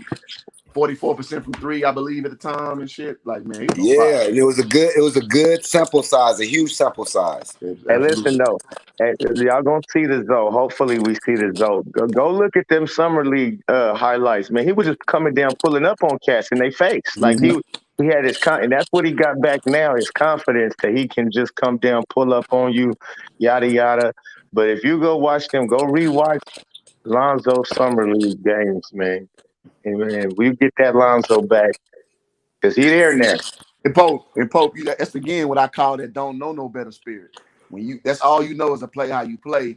And it sucks when certain coaches take away what make you special, and then you start overthinking stuff.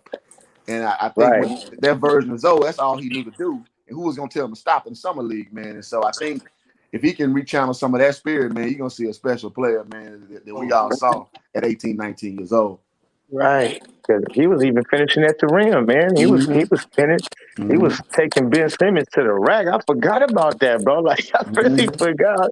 I see that shit the other day. Like, oh yeah, he was killing Ben Simmons, Donovan Mitchell, Jason Tatum, all of them He cats. He working was everybody ass destroying out, them. bro. Hey, fellas, a realistic number. Realistic. All right. If they let Zoe play 35, 38 minutes a game, how many assists a game? You think he'll lead the league in assists? 35 minutes. Oh yeah, with that team, Nope, Absolutely. 7 assist max. Ooh. He hell did, he no. did I that don't his know rookie about that, year Jack. with rookies. Yeah, He he did that did his that rookie year just with last rookies. year too, and that was I'll with say players. this: Lonzo is known for doing the hockey assist, so he's not trying Yeah, to that's do the fair too. stat pad and That's assist. fair. True that. So Right. I'll say 9 or 10. I'm just talking about 35 minutes with those weapons, That's 9 fair. or 10. The reason why I said 7 assists is because of he does a mix and match of both types of assists. He doesn't stat pad, but he does a regular and hockey assist. But hockey assist is normal assist system. That's So fair. if And, that's 7 is more realistic, 9 is the expectation. So yeah, I'm just focusing on what he has done when he was actually a starter in his rookie year. That's why I'm like, yeah, 7 assists, even 7.5, I think he can average. Now to just get DJ. ready for showtime. Get ready for showtime, ladies and gentlemen, boys and What's good, girls. Athletic? No, Hey, this is what's up? Devin. What's up? What's up? The No, young I Oh, man. actually that was you got our Dex. voice mixed up. Yeah. You got our voice mixed up. Yeah. Okay. So DJ, now you know normally you coach, or if it was you and Rev, you guys always have a little miniature topic of the game within the game, and that was Yes. always something that a lot of your chats was looking forward to, how you guys break down the game within the game. Now I have a question that's related to the game within the game. Now, when you look at the landscape of the NBA, and Rich Paul concerning Lonzo Ball spoke out on his behalf, saying that Lonzo was open to the landscape of the NBA, right? And you have major media markets. You have New York number one, you have LA number two, and you have Chicago number three. And out of both of all those three media markets, New York just made the playoffs, so they catapulted themselves. LeBron and the Lakers had just won a championship, so that media market is off the chain right now, although they lost in the first round. And Chicago is just a drudgery far as views. And we know the NBA is about money. Mm-hmm. So do you think it was some type of monkey wrench thrown in to prevent Lonzo from going to the Hornets to get that viewership and that interest over to Chicago to bring that market back up to the forefront? I'm gonna be very honest with you, and if you disagree, anyone in the panel, I'm willing to listen. I I truly believe that Lonzo made that move because, in a way, he's looking out. You could say he's looking out for himself, but I'm not trying to diss the brother. I'm not. I'm just saying, since he's been in the NBA, he hasn't had a team built around him and his skill sets. He's dealt with bad coaches, and this is his first time getting a bag. So I did hear, and this is accurate reporting, Charlotte did try to maneuver their roster. They got rid of Devontae Graham and other players to get Lonzo, but only at their price. That is true. But Lonzo and Rich Paul, they said they talked together and they stated a plan that Lonzo will not only get a bag with a different team, but he'll play on the team when he's the point guard. So he made that move. That's what I believe. I'm with you too, because like as far as I think Charlotte not only didn't want to pay him, they probably made it clear to him that, hey man, we want LaMelo to be the point guard. Like, and you could play the role basically if you come over here that you did over there, and that was a no brainer. It's like, fuck yeah, I'm out. Excuse my French, but I'm out. You I think, know. I think Lonzo wanted. I mean, because sometimes as hoopers, you got to prove to yourself, man, that you got the ability to carry or duplicate what you've done at a different level. And we talking UCLA, obviously. So yeah, this is just opportunity because I mean, a lot of players hear all that people say about them on the side, whether they want to admit it or not. You know what I mean? And this is his opportunity to lead the team. And then if things don't go the way you think, I think ultimately their plan is to play together. So I don't think he thinks he has to rush that. You know what I mean? You always want to prove your worth. Any man who's an alpha mentality, you always want to do that. So I think that's more the motivation of Lonzo this go around. But 3 years from now, motivations change. When you get older, you want to play with your brothers or what have you. So I think ego. And I'm not saying they're even egomaniacs, that they weren't even raised to be that way, but you're just more open to just put everything to the side and we just gonna win with my brothers and nothing else matters. So I think you may be seeing shades of that with the whole process. And thank you, JG, for the $5 super chat to help grow the nation. Come You on, said, super chat. it seems like we not completely sold with DeMar DeRozan. What do y'all think about him teaming up and playing with Zoe? I think it's a good fit. People saying it's not a good fit. I seen him play at San Antonio. He done everything that Coach Popovich asked him to do.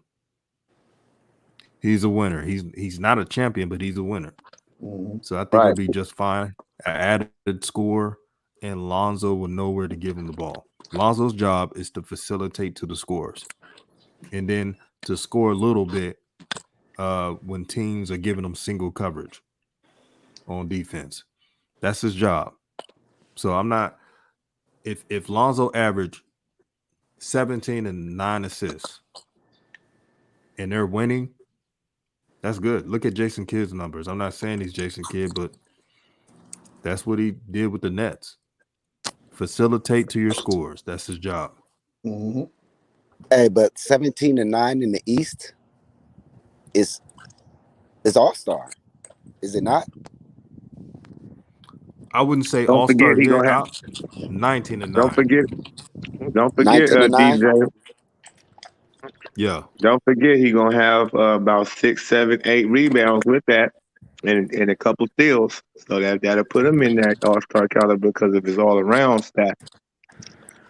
Now, one thing about DeRozan, which is one of the homies who counted,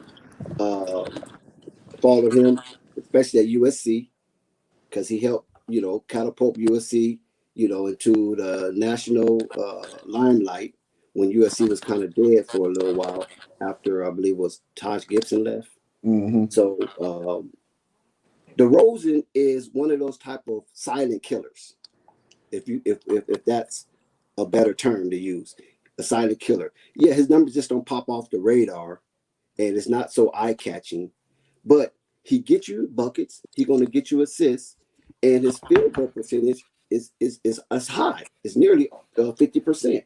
Now, DeRozan shot in his rookie year, which was 2009 with the Toronto Raptors, he shot almost 50% from the field, but he didn't give you really too many assists.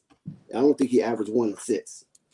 And his field goal percentage dipped slightly throughout his career until when? Last year. Last year, it got all the way up to 49.5%.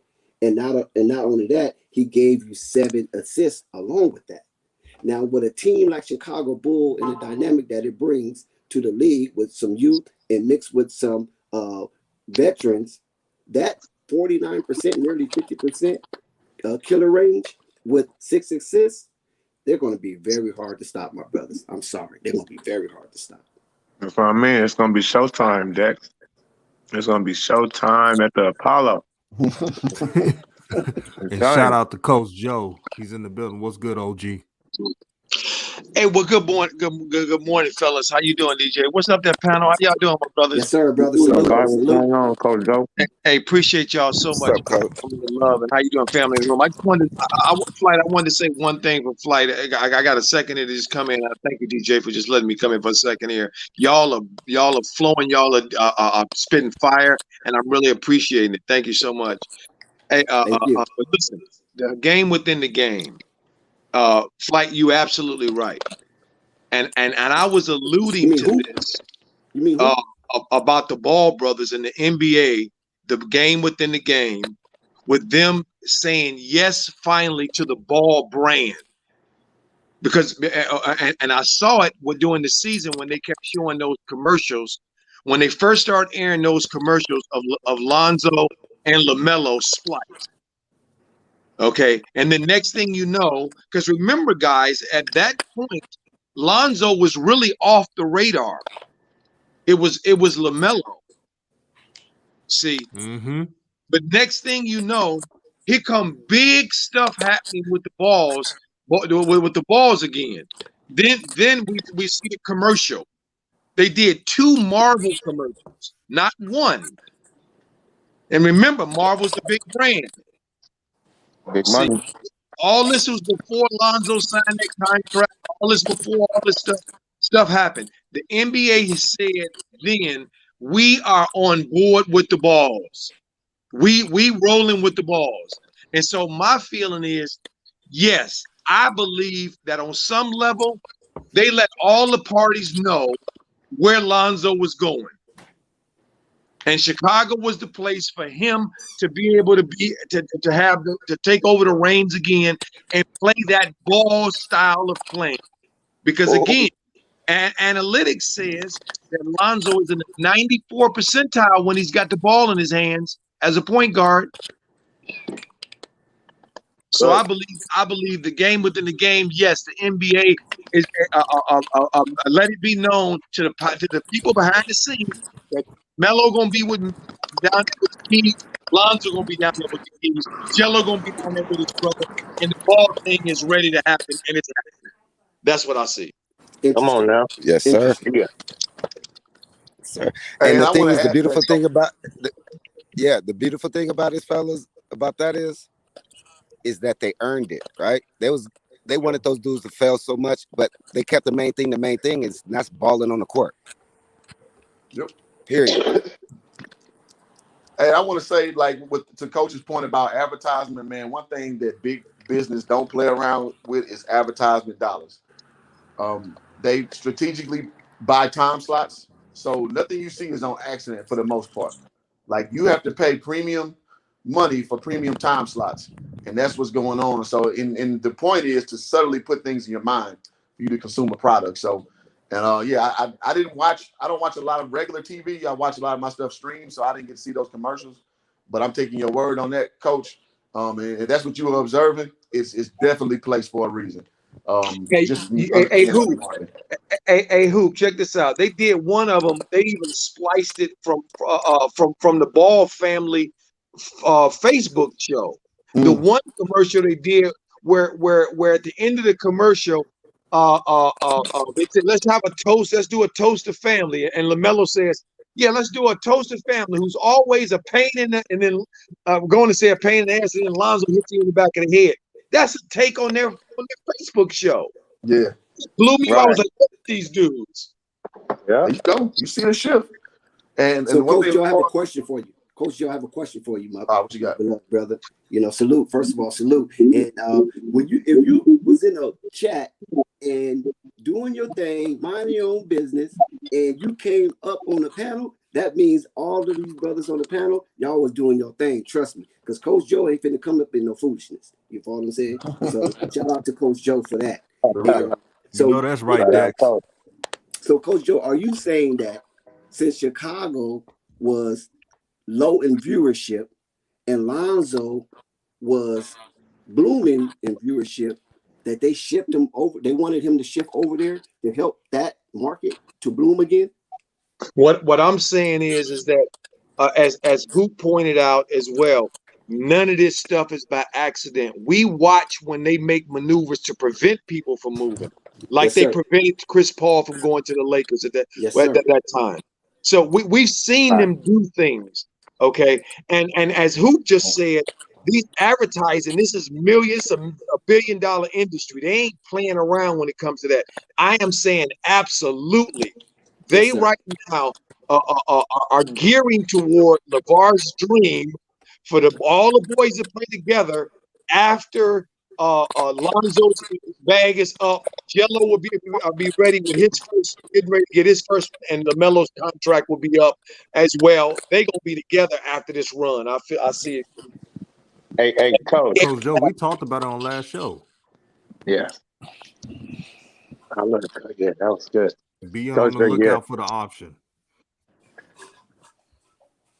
Yeah, I've been hollering that same thing, Coach. I'm glad you said that. I promise. I've been saying, over on Flight Sports, man. Shout out to Flight. It's the ball time, man. They must be on these dudes. They stop fighting against them because they see they keep persevering over that. So it's like if they continue to keep smacking their head into the wall, it's just gonna look foolish for them. While these dudes is just continuously getting better. Yeah, Well, so wait, well, Pope, you absolutely right, because great minds think alike. I know you said it as well, my brother. But what we got to remember, family, is that there is no accidents in this. This is big time money here, and they got a lot of minds thinking about how to get these dollars on a global scale. See, and yeah, they know that in America, these foreign brothers that are coming over here, that the NBA is embracing, the American populate is not embracing them in the same way. correct. Yes, sir. 100%. Yes, Also, sir. brother Coach, Yes. not ignoring anybody that's on the panel, but since Coach is just coming up, let's we're trying to give him his flowers while he can, and also the chat wants to hear from Coach Joe as well. So big ups to New Media, big ups to DJ Raw and Cut. So Coach, why Chicago out of all the teams? Why Chicago? Because there are foundation cities, as you said earlier, my brother. New York, Los Angeles, Yes.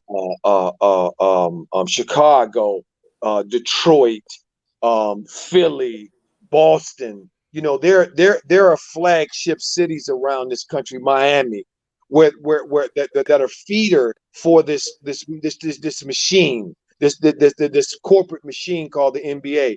And so it works well when the main ones are working. LA, Boston, New York, Chicago. When these cities are on, then that product is very, very, very, very, very good, and the money is flowing because those cities are feeder to the rest of the world. There was a slight echo. So go ahead, Coach. You can still cook.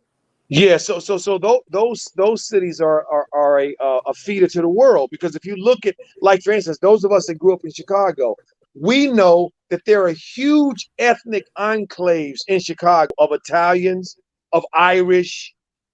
I mean, we know these things. Yes, sir. New York, if you look at New York, the same thing.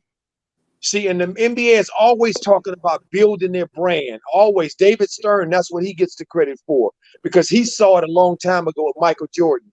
And when Charles Barkley pointed it out back in the day, I believe I can fly. I want to be like Mike.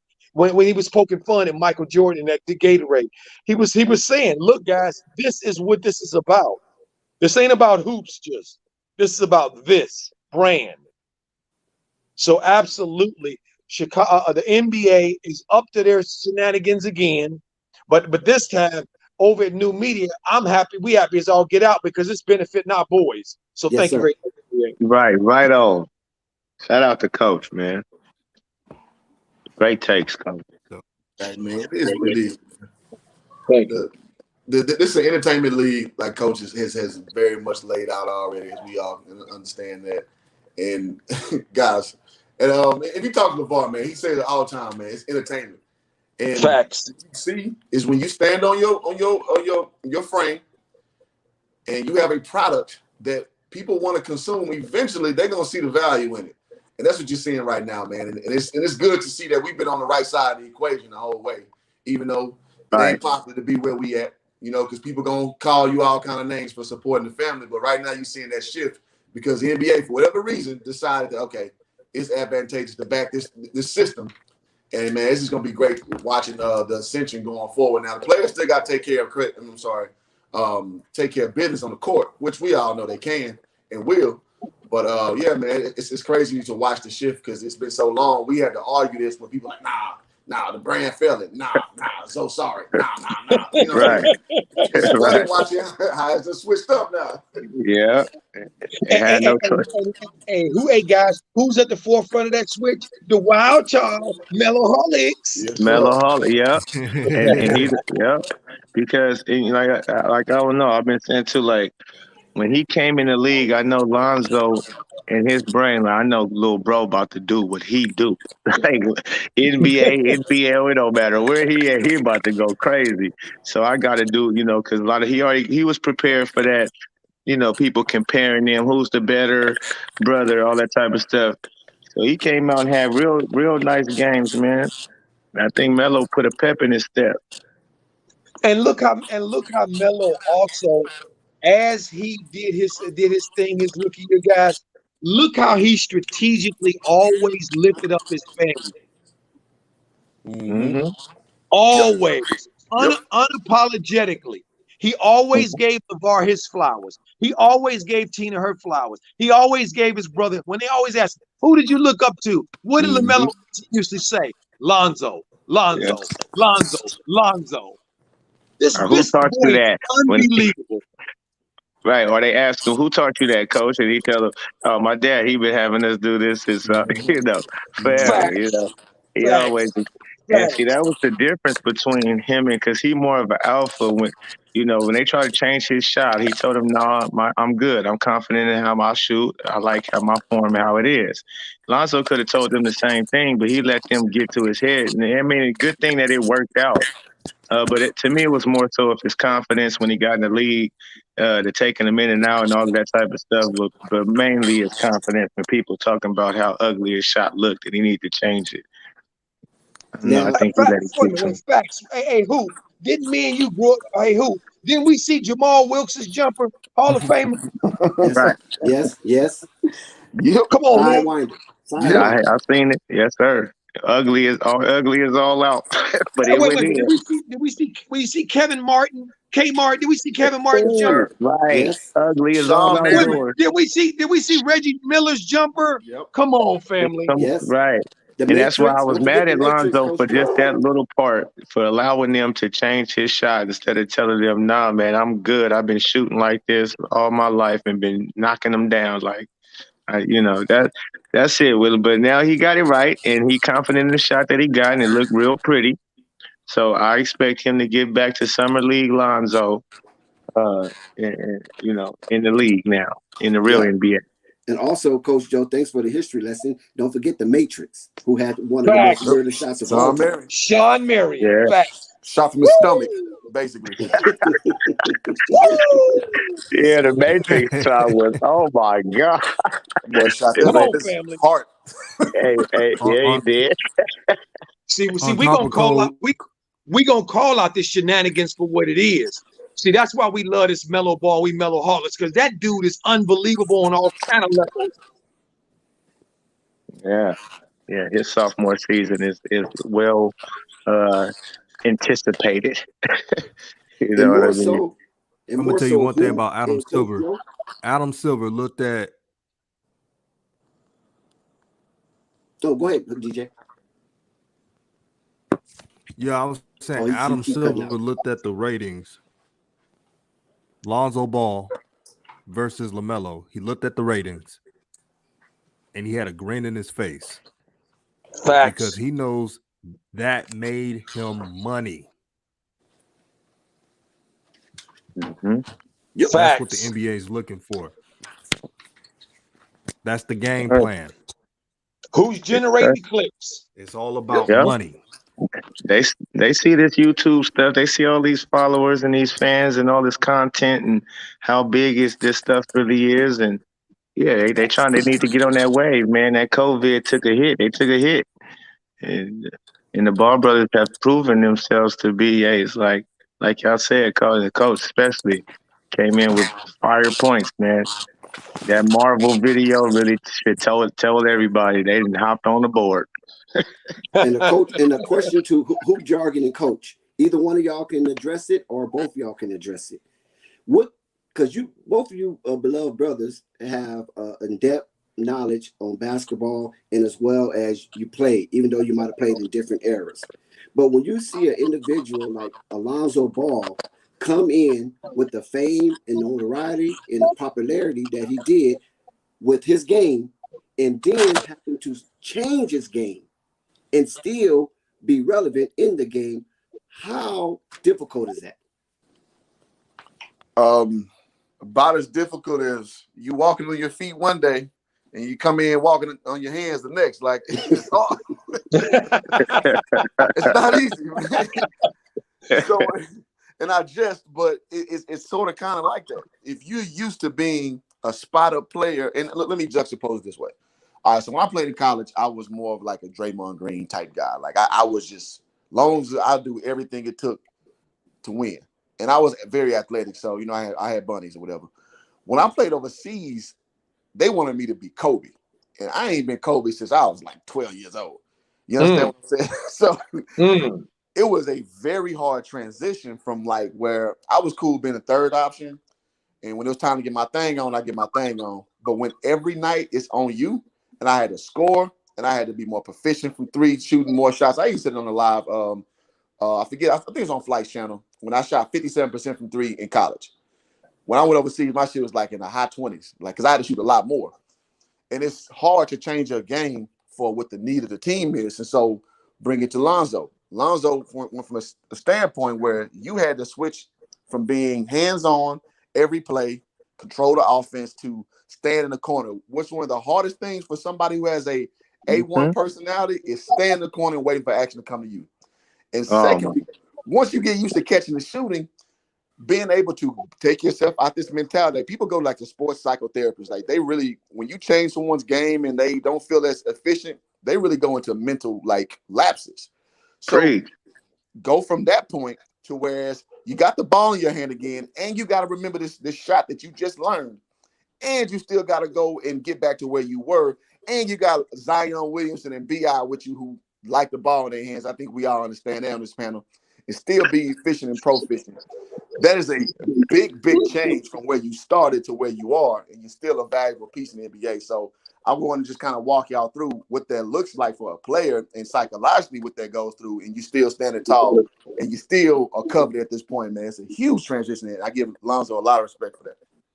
Man, great. And let me add this, Hoop, and Hoop, I brother, you said that beautifully. That was a great take. I want to add one little thing to what he said there, because that was a great question. I think that's one of the reasons Lonzo got the bag. I believe that's one of the reasons that Chicago said, we want him now. We see that he has done one of the most difficult things in the history of professional sports. Yes, sir. Correct. Change on the fly. When something that is traditional, something that is historical, it's something that is in your DNA. To change that and go the opposite direction and do it on the stage, on the spotlight. The biggest issue with any professional sport, a player in professional sports, is one thing and one thing only, and that's confidence. And anything that messes up your confidence a little bit is horrible. And changing somebody's shot and telling them they shot ugly is a huge blow to a person's confidence. Yeah. So for Lonzo to come out of that, turn that around, turn the momentum of that around, that people's talking about it, had been talking about it, saying that he was a bust, to now getting this bag. Whoa, hey, coach, let me get great take. Hey, y'all killing it, man. And I want to add on to that just a little more too, because if you think about this, just to put it in another perspective, because a lot of top players went to play with LeBron James, and he turned them into spot-up shooters who Man, already hold could up. shoot. From the Man, hold Kevin up. Love, huh? Nah, I'm just saying, man, hold up. It's like what Houston Oh people yeah, say when you spitting. oh yeah, Go yeah. ahead. So it's like from the Kevin Love to the Chris Bosh's, who was good at shooting threes and all of that, but they tried to change their game and took the ball out of what they do, and they didn't look like the same players that they used to. So for a Facts. guy who they said couldn't shoot and was shooting even and it was all confidence, because even at the free throw line, my guy was shooting 40-some%. I'm like, what are you? That's all confidence. Like, come on, Bro. Lonzo. We watch you, shoot 42% at UCLA from the three, man. We've been Facts. watching you Come on. shoot 3-pointers all the time. Like, Come on. so you just is the confidence. Man, But I'm yeah, gonna make it real to hoopers. There Anybody you who go, on the Paul. stream on the pole, one of the most demoralizing things, and we can understand confidence this quick. When you're on the free throw line, you're shooting a 1-and-1, well, you're shooting 2, and you see you shoot your first free throw, nothing happened. You see somebody walk up to the free throw line on your second free throw. You like, oh, this is about to take me out. You know what I'm saying? And it messes with yep. your confidence. And whether you do it on purpose or not, you usually gonna miss that second free throw because if you make it, he's coming in to take you out. You Man, understand what I'm saying? But ooh, confidence is an MF, man. man, listen, Facts. man, my Wow, son, that's a good take, hey, Hoop Jargon. Hold on one yeah, second. That Hoop Jargon, you kind of glossed over something real potent there. Go back to that free throw that they miss on purpose, because I noticed that and I never really looked at it in depth. Oh Please, yeah. So expound. basically, in college, especially when you're shooting 2, your sub is gonna come take you out the game. Now, smart coach is gonna wait till your second free throw, because if you up there for the first free throw, you always wonder, okay, this dude played my position. Like, I wonder if he's coming in for me. So you shoot it, whatever, and that can mess your confidence up. You mess around and miss both of them. But smart coaches know after you sink that first one and the referee give you the ball, you have the other one walk up to the scores table. Now, if you got good peripheral vision, you'll see him going up there. You know what he's doing. So you're like, man, you about to take me out the game. So it messes with you. So now you think about you coming out. What did I do to come out? I got to make this free throw. And those kind of things, those little idiosyncrasies do add to a person's confidence and focus. So, and that's why I want to just make a real example of how they can permeate over a player who, by the number, should make that shot, but they're overthinking at that point. So stuff like that can't happen. So if they miss the Facts. free throw, the game continues, so he stays in the game. Goddamn right. That's right. That's cold. That's cold right there. I'm gonna fix you, and so I'll make it real again. I did that. We played against Jackson State University. They had a guy on the team named Trey Johnson. He went to the NBA. He played for the Lakers and the Hornets. That situation happened. I missed it just on key, and then like after the play, we came back my side. I caught one off the rim on somebody's neck, and I watched my replacement walk right back to the bench. So I was like, "Yeah, you better put him back on the bench."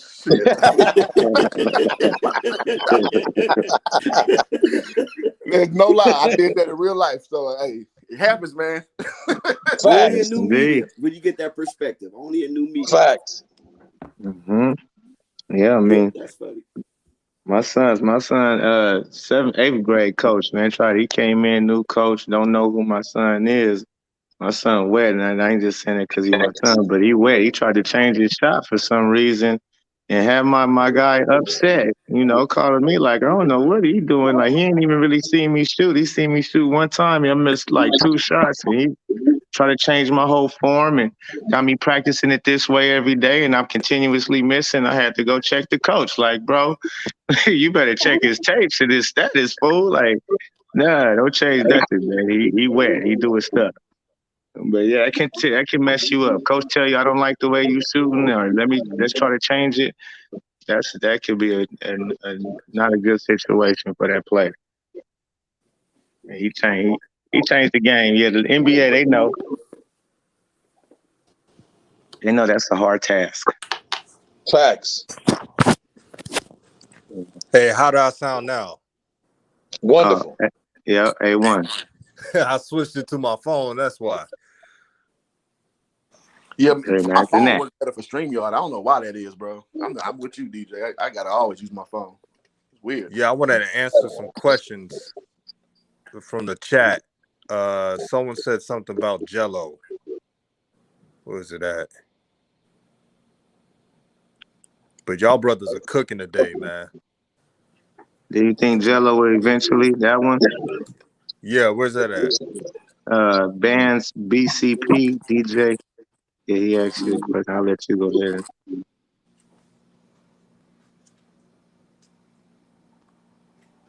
Unless you want me to ask the question. I see it. It's highlighted on mine, so I don't know why. Yeah, I'm trying to look. Well, I'll say this about Jello, man. With the injury to Darlington, the shooter, the white guy, this means he'll get more minutes. And we don't hope anybody gets injured. That's not what we do at New Media. But I do believe in there's always a place and time for opportunity.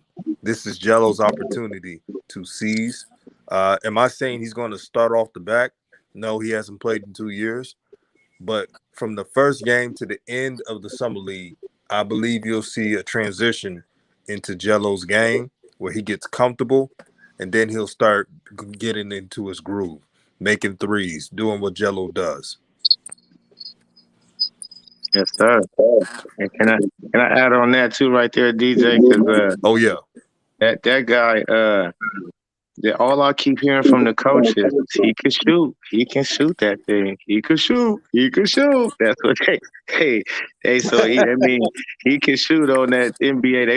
He must be in there for them to have to keep coming out saying that like he wetting faces. You understand? He's stroking faces over in that gym to the point where the NBA coach is like, hey, look, man, he can shoot. We already knew he could shoot, but did we know can he shoot at the NBA level against NBA defenders and all that? No, but they do. They see him. Hey, Pope, don't leave out strong. Huh? Oh, he's strong. Oh, yeah, he real strong. That's what they saying, both of them. Right, the coach said, yeah, he real strong, especially be his size. Yeah, he's strong, man. So that tells me too. He putting him in the basket. He said he's a great rebounder. And then also the fact that, like I said, man, for them not to pick up no small forwards nowhere from the draft or free agency, that tells me a lot, man. And Hoop Jargon can attest to this when we had our face-to-face with the big baller himself, and the big baller was sharing with us about Jello performance in on the scrimmages way before Mitch Kupchak came out and expressed his satisfaction with the development of G Huncho, aka Jello Ball. He was telling us how strong Jello was in the pain and what he was basically just doing. And if Hoop Jargon, remember, I contested the big ball on that. And I was like, come on, LeVar, come on, man, don't do that. And he was like, no, look, check this out. He's down there in that box bullying people. He was down in that box bullying people. And I was like, whoa. Yeah, he did say that. Yeah, I mean, we know it. He got the with the older ball brothers frame from Big Yank, capital Y, A-N, capital K. Boy, Big Yank gonna let you know about his legacy every time you talk to him, boy. So they all inherited that big frame. Jello the most. I think you'll see Lonzo and LaMelo kind of fill out as they get older. But G Honcho definitely has that Big Yank gene, via LeVar. So yeah, man, I never worried about him handling his business down there because he's just getting his grown man body now. What's like 22, 23, 22? Mm-hmm. Yeah. Yep. Usually when guys kind of come into your physical prime around 22. So yeah, man, I never detested it. I remember he was telling you, so I was like, yeah, I can see that. I never questioned that from G Honcho, bro. Yes, sir. Yes, sir. Mm-hmm. I mean, when you seen LaMelo, some guys he was able to bully him a little. I was surprised at how he was able to get to his spots like he wanted to, and just knowing Jello way stronger than him. So seeing LaMelo being able to come in and get to his spots like he wanted to his first year out, I can see definitely Jello being able to hold his own when it comes to that part. That little wild child, that mellow child, he been getting to the basket since he was 5'2". Right. Coach, Right. can you believe that just a year ago they were saying they questioned his ability to get to the basket? Can you believe that was a thing? I know. I mean, who, hey, family, the gymnastics that the NBA and particularly the Charlotte Hornets and these Shines have done, turning themselves into pretzels and looking like Simone Biles jumping off the floor, doing all these twists and turns. It's ridiculous. When anybody like Ray Charles could see it, we all could see what Melo could do. Come on, man. Right, Melo, listen. right. I And mean, these boys had so much tape, so much stuff you can look at in history too. That the fact that they were trying to say that they were doing what they had is such a lie. It's not even funny. right.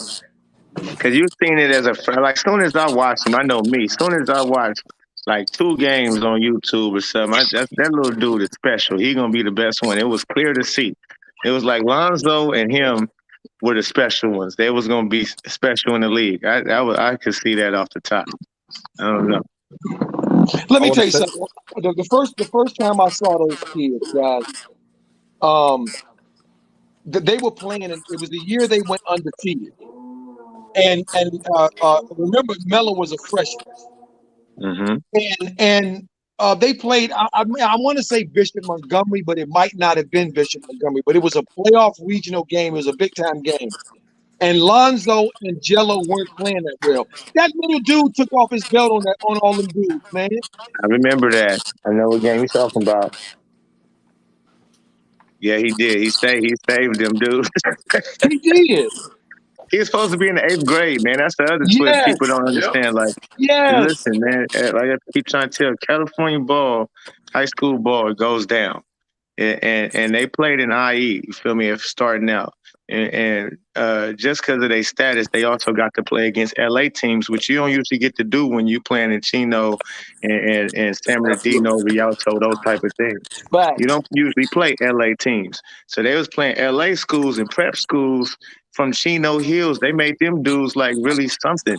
Like they, you know what I mean? Like they could have had them go to modern day Bishop Montgomery, Sierra Canyon. LeVar could have had them go any one of them schools. facts. He said, no, we live in Chino Hills. It don't matter where you play for. Y'all hoopers, they gonna come see. And that's exactly what happened. They put Chino Hills on the map. And that little dude, they had him move up from 8th grade to 9th grade so he can play with his brothers one good year, and they end up going 35. No, that's just an amazing story, bro. And Pope and family. Let's be honest. And who you can attest to this. The rule before LeVar did that was to move kids down, not move them up. Yeah. Prep school. Right. Fuck out of here. You damn right. That's the rule. Smack him. Ask Gerald Green, 20 years old. He got drafted in the NBA at 20. Thank you. And I listen, mean, the idea is to get the advantage. LeVar's trying to did it the opposite way, and nobody gives him credit for it. Come on, guys. Right. Come on, man. LeBron James' son, and I don't even mean to bring this up, but just put it in perspective. Bronny was a freshman, not getting no PT whatsoever, and everybody think he is a dude. But listen, man, it ain't like that. You gotta, if you come in as a freshman and you starting on varsity, and man, you especially on a championship, nationally ranked team. Come on, Facts. Facts. Come on, man. Now, we'll say Sierra Canyon had a squad, and Bronny had he had a higher climb. Because I mean, let's be real, Chino Hill's not named Balls, and we're let's be talking about Namia or Kanye or Onyeka Congo. It's a talent disparity a little bit. What? Yeah, Sierra Canyon. Well, yeah, one time, I'm saying like Chino Hill's team compared to Sierra Canyon's team. Sierra Canyon had a squad. Now, am I saying Bronny gonna be the next thing? I don't personally see it. I'm with you in the sentiment. I'm just saying the pedigree of the program was a little different. Facts. Right. No doubt. It's just the fact that they played Sierra Canyon and when he was a freshman and destroyed Sierra Canyon. I'm just trying to put it in perspective. Like it's hard for a freshman to get on the floor when you going to a varsity squad that's especially a nationally ranked or they top dogs. You can be hard as hell, like one of the top freshmen in the country, but you on a team with 4 or 5 seniors that might be top in the 100 ESP. You know what I'm saying? So yeah, I'm with you. And Pope, don't forget this too. You're absolutely right. You hitting it out the box. Also, usually freshmen that play have size. Right, facts. yeah. That's Fact. facts. Like Tyson Okay. Chandler, when he was #1 freshman who played with Dominguez Hill, he was Yes. already 6'9". And Pope, you know I was over there, so I'm telling you. Yeah, yeah. And Yeah, what he they was did to Model Day was disrespectful. Was downright disrespectful. Downright. right. Hey, when Brandon Jennings was a freshman, guys, he didn't play that much at Dominguez. Okay. Mm. Okay, I'm telling you, giving y'all the real here. Okay, it's hard to get on the floor as a little guy for a program, a real program. It's For very real. Difficult. See, very difficult. And this dude not only got on the floor, he is the reason they remain undefeated. He was out there putting in work at 5'5", Right. 5'4", some shit, Hey, Coach 5'6". Joe, Huh? you know the remarkable thing about what LaMelo did? Imagine a 14-year-old who's supposed to be a 8th grade at the time, move up to be a freshman, help Chino Hills win a national championship, get it hated on by the media, disrespect. After he was a pivotal player on a national championship team, they ranked him number 7 instead of number 1 in that class, the 2019 class. And then when he went to Lithuania, they took him out the rankings. And Mhm. then after the JBA, they said he wouldn't get drafted. And then once he started bodying these high school players, they ranked him as a 2nd-round prospect. And then he had to go to NBL and whoop some ass. Yep. And then they said, oh, he's a top 5 pick. And they ran out of excuses. LaMelo Ball did not only earn it, he took it from him. Thank you. Took it from him. Thank you. Easily too. Like, man, that was a good take, man. Get fired, man. That's You know, that's exactly right, and that's why we give it here new media this way. That's We let right. y'all know this is new media. We do this big. Come on, man. And then to follow up that freshman year, brother gone now. They like, okay, now you got the keys, LaMelo. What you gonna do with Chino Hill? Y'all just went undefeated. Now it's just you and Jello, Lonzo at UCLA. Spotlight on you, LaMelo. And ain't that boy go out and have a hell of a sophomore season and put up 92 points. He didn't just score off what you call it, cherry picking. He scored every which way. He gave him buckets every which way in that game. Facts. Pulled up on half on them in their face. Right. And then you got grown ass men criticizing a sophomore or junior in high school. How pathetic was that? Grown ass NBA dudes who had played in the league sitting up on social media and on shows dogging a kid for being his best self. Wow. They knew he was coming to take their spot. Well, you know how the media is, man. They incentivize for casting aspersions on certain things. And I think Kwame Brown has done a great job of exposing that. You know what I'm saying? Yeah. Because if you sit them down behind closed doors, they probably wouldn't even say that. But when you're on TV, you there for a reason, to be the minstrel, to be the funny guy, to be the, you know what I mean, the promotion. Well, I don't want to go too far into this, but promoting, you know, not being a patriarch. The system, you know how it go. The system who? Yeah, there you go. Any strong father, you know it's going to be met with darts. You know what time it is. I mean, we seen with Richard Williams. This ain't nothing new. Fact. Right. Hey, have we ever seen a kid, especially a sophomore kid, point at the half court line on a regular basis and pull up and knock them down? I mean, like, come on, man. Like, come on. Listen, I had a kid. I was coaching in Vegas and I was living in Vegas, man. AAU. I had a little kid on my team. He said, can I do the mellow? He was bringing the ball up. We was up by 30. And he was like, can I do the mellow? I didn't really know what he was talking about. I'm like, go ahead, man. That nigga pointed at the court line and pulled up and hit it. I swear to God, I went crazy. I was like, oh my God. Hey, I got a rule with shit like that. I'm like, hey, as long as you make it, I ain't got nothing to say. But I didn't know what he was talking about, though. Who? That shit no more. Hey, Hoop, I didn't know what he was talking about. I didn't know what he was talking about. He was bringing the ball up. He was like, Coach, can I do the mellow? I didn't know what he was talking about. I'm like, go ahead. Then we up 30 or whatever. I don't care. Like, I gave him like the shrug, like whatever. He pointed at the half court and pulled up, bro. I said, oh my God. He knocked it down though, but I was like, oh, that's what they you make it, I ain't got nothing to say. the Pope was like Steve Kerr and Mark Jackson when Curry was doing his thing. You're like, no, good shot. I swear I did that too. I was like, what did you not say? That's exactly what I said. What did you when I seen him pulling us? And he knocked it down. The whole crowd went bananas, man. Hey, I know the feeling, dog. But that's a glorious feeling, man. I wanted to switch the words that James Borrego and Mitch Kupchak was saying. He had to earn it. He had to do this. He had to do that. Bunch of bull crap. I said, F it. He not only earned his success, he took it. He took it from the DJ, powers to that end the be. show.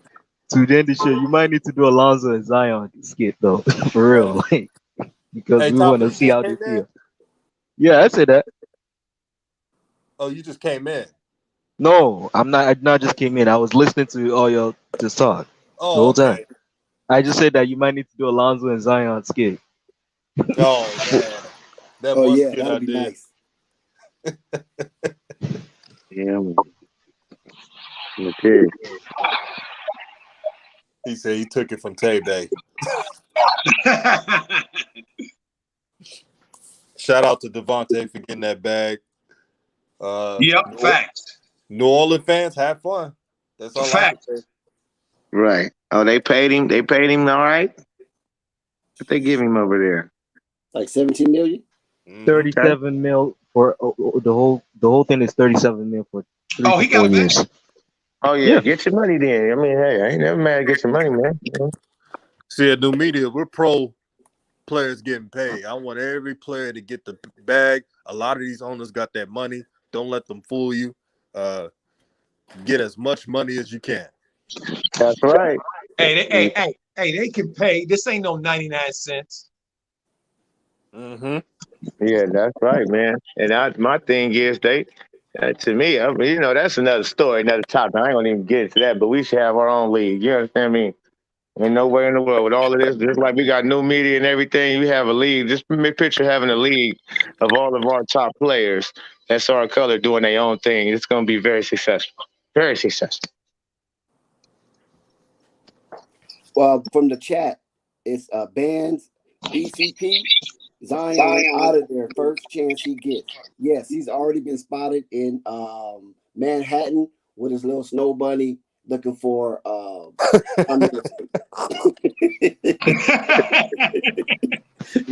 Zion already planning exit already? Damn. Allegedly. Zion about to be the new AD. I'm out. He was just hopping along 42nd like it wasn't nothing. Here's the crazy part. They were more worried about LaMelo Ball and what he does off the court with women than all these other brothers who are just catching L's. But you got LaMelo Ball, they most worried about. This is the dumbest thing I ever heard. Facts. Yeah. Melo is 35, man. That's he comes from the right stuff. He done seen his pops be in love with his mother all his life on how to love and treat a woman and yada Talk to yada. him. Right now he having fun. He a youngster. Being a young man. Showing his Being a royal young man. oats. That's it. They need to knock it off. Like we all ain't been there. You know what I'm saying? Facts. We all been there. Come on, man. Well, honestly, all of us haven't been there. Some of us didn't start getting girls until our later years when we start getting a little bread in our pocket, and some of us were getting girls when we was younger who had bread in our pocket. You know what I'm saying? So you can't expect everybody to relate to that LaMelo Ball situation. Sorry, Dex. Sorry about that. but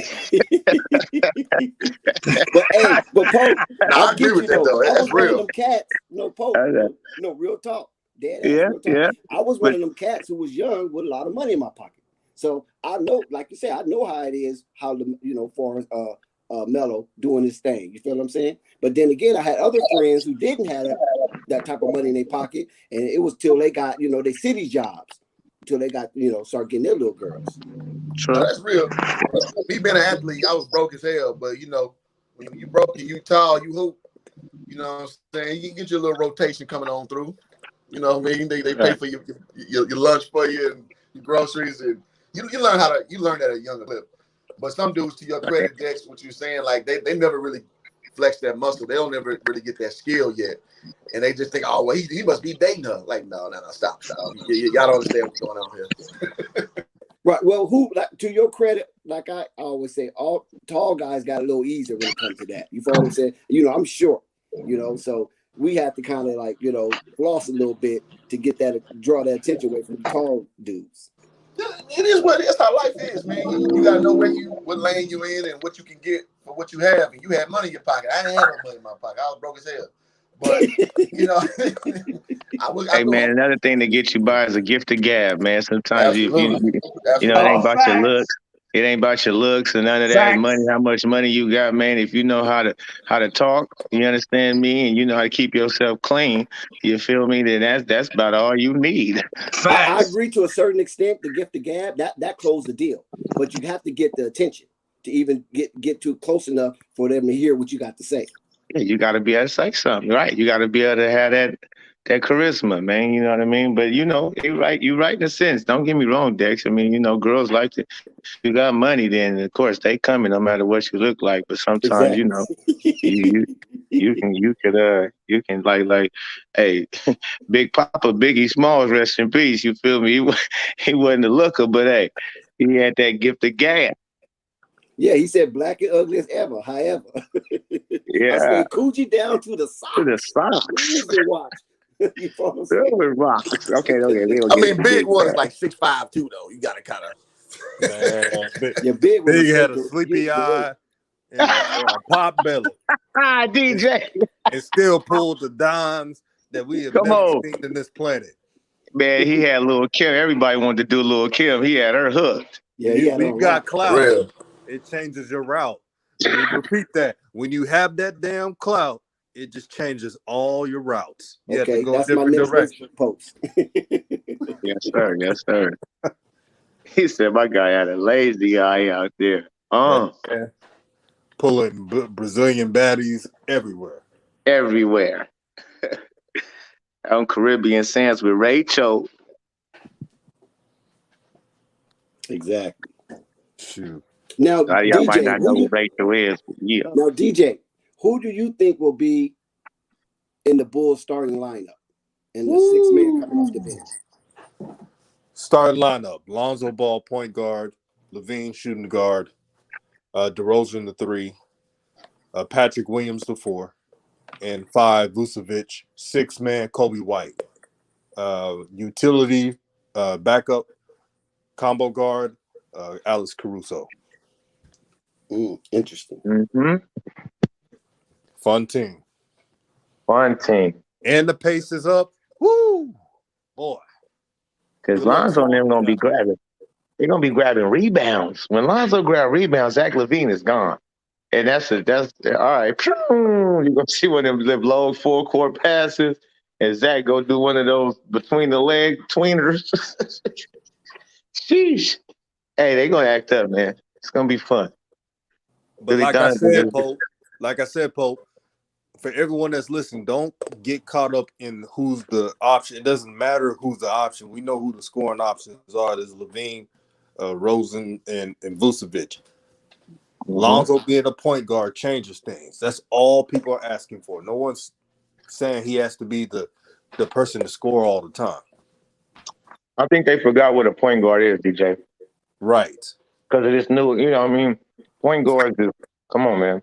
CP3 and John Stockton, Gary Payton, they can put up, but they get everything involved. Everybody involved. You got to set everybody up. If you got scores, set them up. That's the point guard, man. I don't know. Quarterback, they don't expect they don't expect the quarterback to catch footballs and run in touchdowns. They just throw the ball, get them to everybody who open. That's the problem, man. A lot of people don't even know how to evaluate a point guard these days if you're not leading with scoring. And that's why all these names get thrown to heck. Because if you remember at one point, Dennis Smith Jr. was like supposed to be the next guy up because he was coming out scoring. But, man, a point guard has so many duties, man. And the first is, to me, well, if I had it my way, is facilitation, man. You got to be an extension of coach on the floor. And if you're not doing that, you're failing your team as a point guard. Unless you got a Luka Doncic kind of off power forward. I'm sorry, a point forward that's kind of doing those duties for you. If you don't have it on the court, man, you don't have real stability for your team. And that's one thing I've always loved about Lonzo's game is he's a true point guard. And I think a lot of people don't really evaluate true point guard. That's why, he gets undervalued a lot in a lot of NBA Mhm. player conversations. You know what I'm saying? He really a J Kidd, man. Like people, that's not a stretch. Like J Kidd used to go and put up 10 points, 15 assists, but see, he did his assists a little differently. But he didn't care about scoring. He didn't make it to the Hall of Fame on scoring. He made it because he got everybody involved. He played great defense, snatched rebounds, and did it moving. He got rebounds, and them boys, them Nets, they used to do it moving out there. And J Kidd getting everybody involved. They need to let Lonzo do that. And look at how J Kidd ran that offense. Lonzo is that type of player.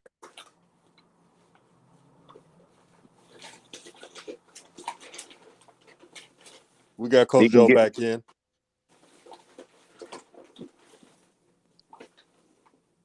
Yeah, he can get buckets. The deadly thing is, and the dangerous thing is, though, now, is that his confidence is there to get buckets. Like, now he ain't tripping. So if they need him to score, it's no problem for him now. His confidence is like, okay, Zach might be having an off night. DeRozan, they might be tripping. Lonzo now has that weapon to where he got the three down. His perimeter game is there, and he working on finishing in the paint. So watch out, man. Facts. It ain't like he can't score if they need him to. Yo, Pope, there's going to be a game where Levine and DeRozan are like frozen in the game. Like their shot's not going anywhere to the basket. So that's when Lonzo Frozen. step up. Right. Correct. That's when Lonzo gonna say, okay, they ain't got it tonight. My guys ain't got it. No problem. I got.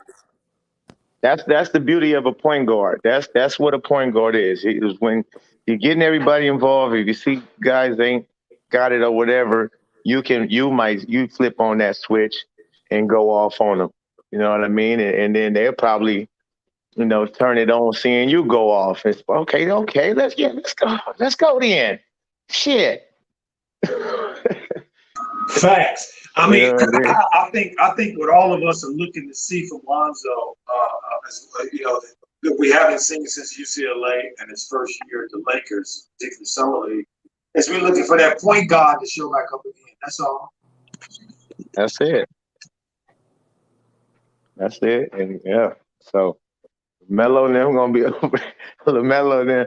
Hey, that's gonna be a good sight to see though. The Hornets, what they gonna do, and the Bulls, what they gonna do, and how that's gonna match up. Them Ball brothers making the All-Star together. I gotta say this. I wanted to just throw this one in there. I'm so glad to see that JB threw Mitch Kupchak under the bus when he in his press conference when he said they still got a bunch of kids. They need some adults in the room. I love that he threw that shot at Mitch. Right. Yeah, he did. He like, yeah, but I like to work with him, but yeah. I mean, hey, JB, they must be telling Mitch, like, listen, man, this is the squad right here. You better work with it. Because JB must want some veterans. Well, they still got quite a few dollars under the cap. Yeah. I like Josh Hart. I just don't want them to go snatch him. I want them to keep that small forward spot wide open for LiAngelo, because so far it kind of is. Yeah, I want to see another center. So what if Vernon? Yeah, and that's what I mean, because they do got that action at getting rid of Gordon Hayward. That might just happen have to depend on how well D'Angelo pan out. They might have that card in their back pocket because the Indiana Pacers, I think they might be ready. Because what, Mount Turner, is this his last season under contract for the Pacers? I think Anybody got an know that? extension. Yeah, he did get an extension. Okay, is he hollering he want out? I haven't heard that, to be honest. Miles Turner, this is my opinion, and I've seen him play since AAU. Quiet, reserved kid. He won't say much. He's to himself. Right. Okay. But if the Hornets can get him, man, that's just all they need, man. That's all they need. And you give the ball to LaMelo, and they better do that. Give him the keys. You got a team where, I mean, there won't be that much weaknesses. You're right, and I am. Miles Turner is a better player than Mason Plumlee, but I'm excited about Mason Plumlee over there. It just make a lot of sense as far as they can rely on him being, not injured, available for the long haul of the season and playoffs, and they can rely on him. He is a smart player, man. 6 assists at the center is a big deal. 10 points, 10 rebounds. He can get a Charlotte Hornets stat. I think that's it. And a block a game. That's nice. Hey, bro, that one block will make a difference because Bismack and Lurch weren't getting no blocks. Yeah. Mason gonna hustle, man. Mason gonna run the floor. He a hell of a pick and roll player. He could even shoot the ball from the perimeter. And sometimes if he open from the three, he not like that's a no-go for sure. No, he might get you, and he only getting better too. I think he nice over there, man, for Melo. I'm with you on that, Paul. 6 assists as a center, fellas. Like, come on. That's what. And he's got a live body and he's active as well. Yes, he's smart, man. His basketball IQ is up to par. He's Facts. unselfish. He don't need the ball. He don't need to dump it down to him in the post. He plays swell without the ball. He fits. He fits. They got scores all over. So at that center spot, he fits what they need. He gonna stick Joel Embiid like to his best. Can't nobody stop Joel Embiid. That's out. But he gonna put his body on the line. He gonna he gonna make him work. That's all I'm saying. And he'll dump a barrel of apples on your head. And he will dunk on you. That's what I'm saying, man. I'm telling you, though. I'm excited to see them boys. I'm just telling you, be prepared. They're gonna be nice. All them cutters and all them high flyers. And with Mason Plumlee, who got an IQ 6 assists, man, he throwing them to these fellas. I mean, he hit me. Hey, bro, what do you think about Jonathan Williams? He says Aaron Baines. What do you think about Aaron Baines? Aaron Baines? Yeah, as a backup. Yeah, well, yeah, because he's a hustler and he can hit the open three when he opens, so he can stretch the floor when he come in, and he definitely gonna hustle. He gonna give you that. He gonna put his body out there on defense. That's what they need. That's what the Charlotte Hornets, I think they need those. But they big. They don't need no big to try to be scoring and all of that. Who need the ball? They want his touches. He want to put up 16, 18 points a game. They don't need that. Melo Ball gonna give you 20-something a night. Rozier gonna give you 20 a night. Bridges is liable to give you 20 a night. Forward, if he available out there, can give you 20 a night. And then now you got James Bouknight, who can give you some buckets. Jello give you buckets. You don't need no buckets for your big man. Is he mentioning Aaron Baines because of his availability, or he mentioned Aaron Baines just as a player that you can plug in? I'm not sure. Like a plug and play kind of guy. But I'm saying, is he on another team? That's what I was asking. His availability. I think he's a free agent still. That's what they're saying in the chat. Oh, okay. But we also can't sleep on Vernon Carey. We got to see what he do in summer league because he might be ready.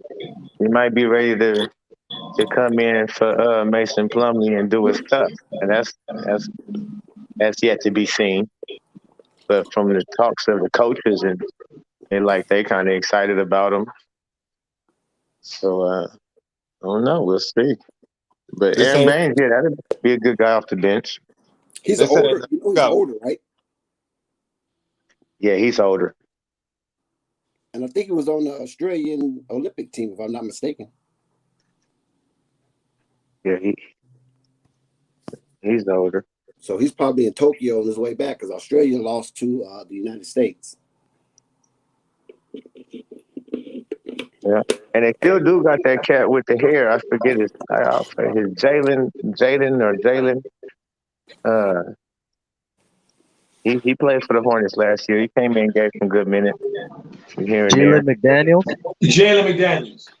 Okay, yeah, Because his younger brother is in Minnesota. So yeah, Minnesota, correct? No, they're twins. Yeah, they I twins. said Yep. his younger brother is in Minnesota. Oh, okay. But yeah, he all right, you know. And then that Kai Jones kid, they looking to probably see what he do. He long and athletic. If he can get a little muscle. So, Pope, are you expecting Jalen McDaniels to take a leap this year? I wouldn't necessarily. I'll say he'd be better than last year. You know, depending on, I don't really know his story and work ethic, what cloth he cut from. So I don't know if he, you know, I don't know. Can't tell you that. Miles Bridges seems to be getting better every time, and them type of players that I'm naming now, them is for sure dudes that's gonna do their stuff. Well, I'm gonna say that I expect Jalen McDaniels to get more time this year and to take a step. I thought he took a step last season, especially toward the last quarter of the season. I thought he played a lot better. I thought he understood his role a lot better. So, yeah, I'm looking for Jalen McDaniels to be a nice part of their team because he's a big body. He had a productive year to me. He did. And so I'm looking forward to him doing some better things this year. You're right, Coach. I mean, you're right because he, especially at the end of the season, he came in and he was dunking on. He had some dunks on some people. His jumper is definitely all right. Can't leave him open. Yeah. He was playing without the ball too a lot, like his brother down in Minnesota, which he has to do. He has to play without the ball too, and I saw him doing that too, which I thought was real good. Oh yeah, so that yeah, they filled up because that's him and Kai Jones. They'll be fighting for that right there, and he definitely got a up one on Kai Jones. So they got a deep bench. They got a nice lineup.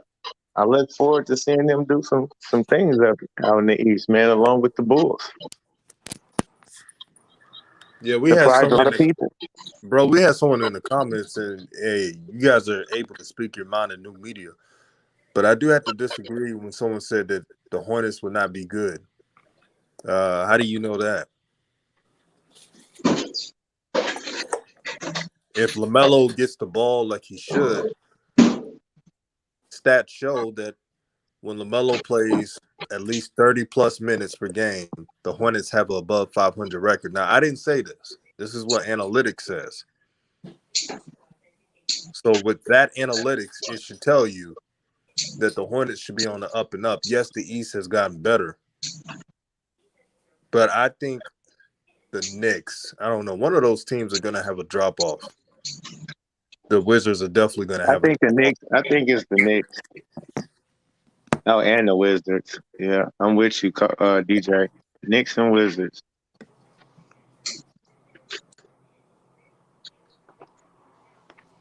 And 76ers, like I said, that for a coach to tell you, I don't really know if you can be a championship type point guard and the best player. Like, yeah, you missing that dunk, or you passing the ball on that dunk, we don't trust you.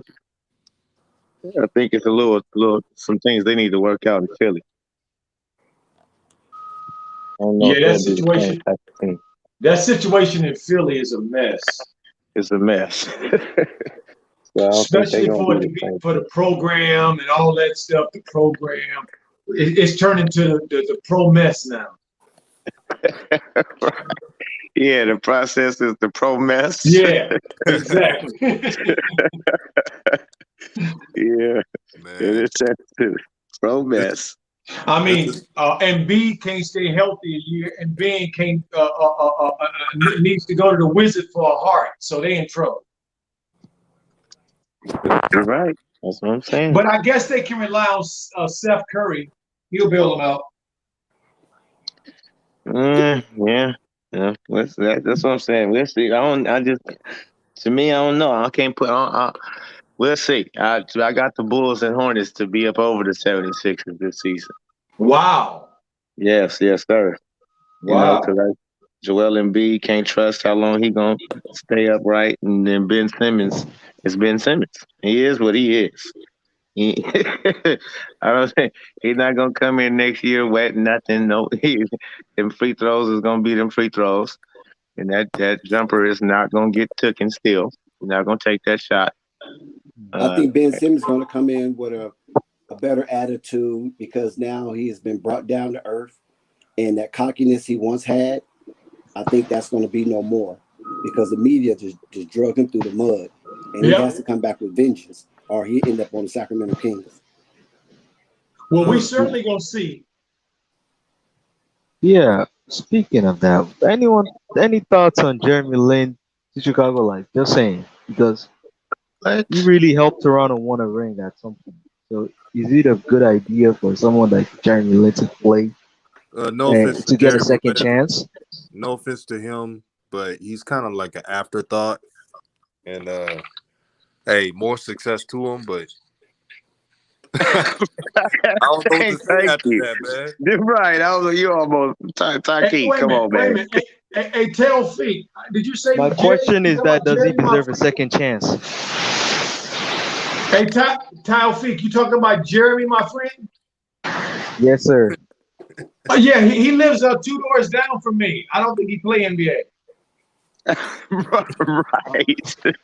That's what I'm like. Where did that name come even out the hat? And when the last time you seen Jeremy Lin? he Yeah, live. I'm he just wrote saying, the He does he paper. chilling, deserve He a man. wrote He second the chilling. paper. chance, man? He probably watching new media right now. Like, where? How the hell I get in my name? Hey, Shout out they to need a you, vet man. presence though. They need a vet presence in Yeah, Chicago, that's a beyond vet. and Oh, he's a good vet, let me read championship this real DNA quick. vet. The beyond vet.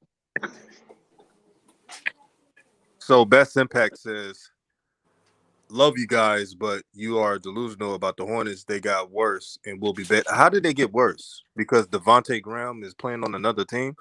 Do you see him as the player that was really successful with the Hornets? Like, how did they get worse?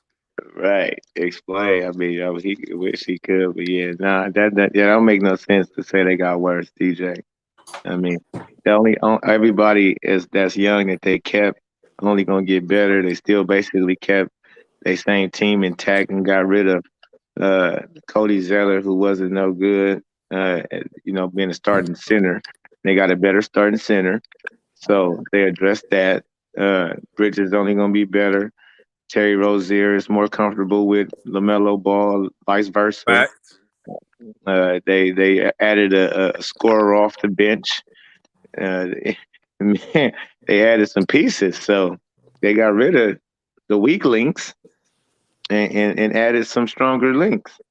So to say they're gonna be worse that's kind of delusional. So, Pope, let me get this straight. The Hornets added more size with guards and a Yeah, viable big in Plumlee, but they got worse. right. Yeah. Well, you have to take this into perspective, DJ. I don't know if you've seen that interview with Sam Dracula, who is a avid Hornets fan and a semi-insider to the Hornets and their organization on Flight Sports TV. Shout out to Flight Sports TV. Sam Dracula basically said about Devontae that he is a very special player and he's fantastic. And he was a kind of player, if LaMelo went out, he can cover up LaMelo's production. And you have to be careful how you handle a player like that because it's a a karmic thing.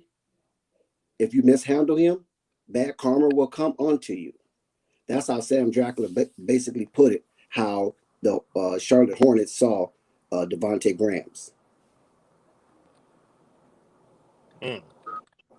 Wow. Yes, sir. And I thought of you, Coach, when I heard when he was saying that. I thought of Coach, I thought of DJ, and I thought of Rev. And like I told them Dex on Flight Sports TV when he said that, shout out to Flight, that he must be friends with Devontae. Yes. They best buddies. That's And when all he that. said it, remember, Pope, when he said it, he was dead serious. Yeah, It that's wasn't his no buddy. joke or nothing. He was What dead else serious he about gonna that. say? Yeah, and I thought that was pretty interesting myself. Like, wow, they see him like that. A Carmetic player. You have to be careful how you handle him. What has he won? I mean, no offense. I'm just like, it doesn't make any sense. Right. So like I Well, said, I that's believe why I because said he's a homer. He's a no, homer. I He's think from he just is Charlotte, friend. and he's a A high lot, school standout. but you in got to know, Charlotte. Dex. A lot of people wanted him gone in Charlotte. The Hornet fans wanted him traded. They didn't like him neither. Most I of the mean, Hornet fans that really wanted him gone was the ones who were LaMelo Holics, because Devontae coming into that season was like runner up for most improved player. mm-hmm. So they had a certain, like an unofficial covenant with Devontae Grahams. Mm-hmm. Mm-hmm. Oh, but Dex, I also heard Hornet fans who are not LaMelo Holics say that since they have the number 3 overall pick, they thought it was odd that the number 3 overall pick wasn't being built around like most draft picks in the past. They thought that was odd. So I can understand them saying like a backup guard. Devontae is not a starter, but I always said he could be a valuable 6-man if he accepts the role. Mm-hmm. Yes, but he was So I coming in understand where fans. but DJ, he was coming in with a with the what word can I use? He was coming in with the aura of being a game changer because of the previous season where he was, runner up to Brandon Ingram as most improved player. So they had high hopes for Devontae coming into this year. And by him being, like I said, a Charlotte high school standout and playing for the professional team in Charlotte, they was, behind him and was pushing him and hopefully that he will propel himself to a trajectory where he could be a all-star. All-star. That's That's what I'm saying. I mean, that's them, not me. That's them. no, That's I how believe they you, look at it. Dex. I was talking about. I get where they're coming from because he's from that area, but that's like me saying like one of my favorite high school players growing up to watch. Oh, they supposed to be this and that, but they're really just a journeyman in the NBA. Right. That's the problem. We can't mix favorites with actual basketball play and analysis. Right. And I know this ain't you, Dex. I'm just talking about the Charlotte fans who was defending that. At the end of the day, LaMelo is your number 3 overall pick. You build around not only your point guard, which you're supposed to do in today's NBA, but when you have a draft pick, all this other stuff is out the door. Devontae was on the team that helped them get the number 3 pick. So we can't forget that. Oh, that was a good one. Oh, that was a good one. He sure was. He was a part of that stinker. So I had to laugh.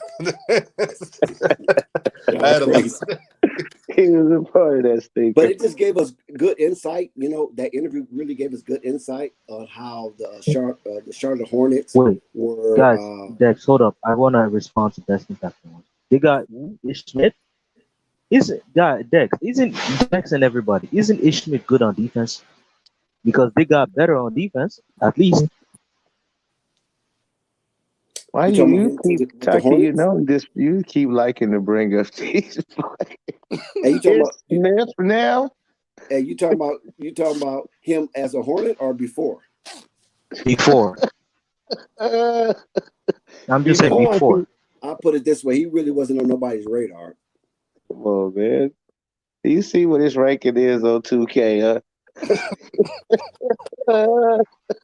They got who they want. They They got don't both. want them. They don't want them. Nobody wants I them. Brooklyn know, Knights. I Got know. who they I'm want. just saying, like, at least they got a little defense. I know they're gonna have good defenders Talfiq, like brother. JT Thor and all these guys, and Kai Jones Talfiq. Ish to Smith help. was a roster body. That was just somebody to put on the roster. They're He's a trying to role go young. player. I know. He's a role player. His whole career. I don't even think he's a role player. He damn near a practice player. He on the verge of being a practice player, man. Come on, I man. You don't. I bringing think that he's practice. going to the G League though. Yeah, exactly. That's Yeah. where he probably end up. He probably end up in the G League. Yeah, Yeah, he wasn't there to turn any heads or going to be some kind of an impact during the season. You know, he just probably go to the G League and fill up their roster, and if they need a body to come up to bang against something, they probably bring him up for a little bit. But yeah, I don't think he's really too much to mention. it's right. His 2K rating is 69, and you brought him up here on news media. Don't do that no 69. more. Come on, Okay? man. They don't do that no more, okay? No, Stop it. I'm just saying, man. Like, I know it's a weird take, but it's just just to bring the comedy into it. Those Hey, Pope. guys are laughable. Pope, Ish's rating so low. I hate to do this, but I gotta say it.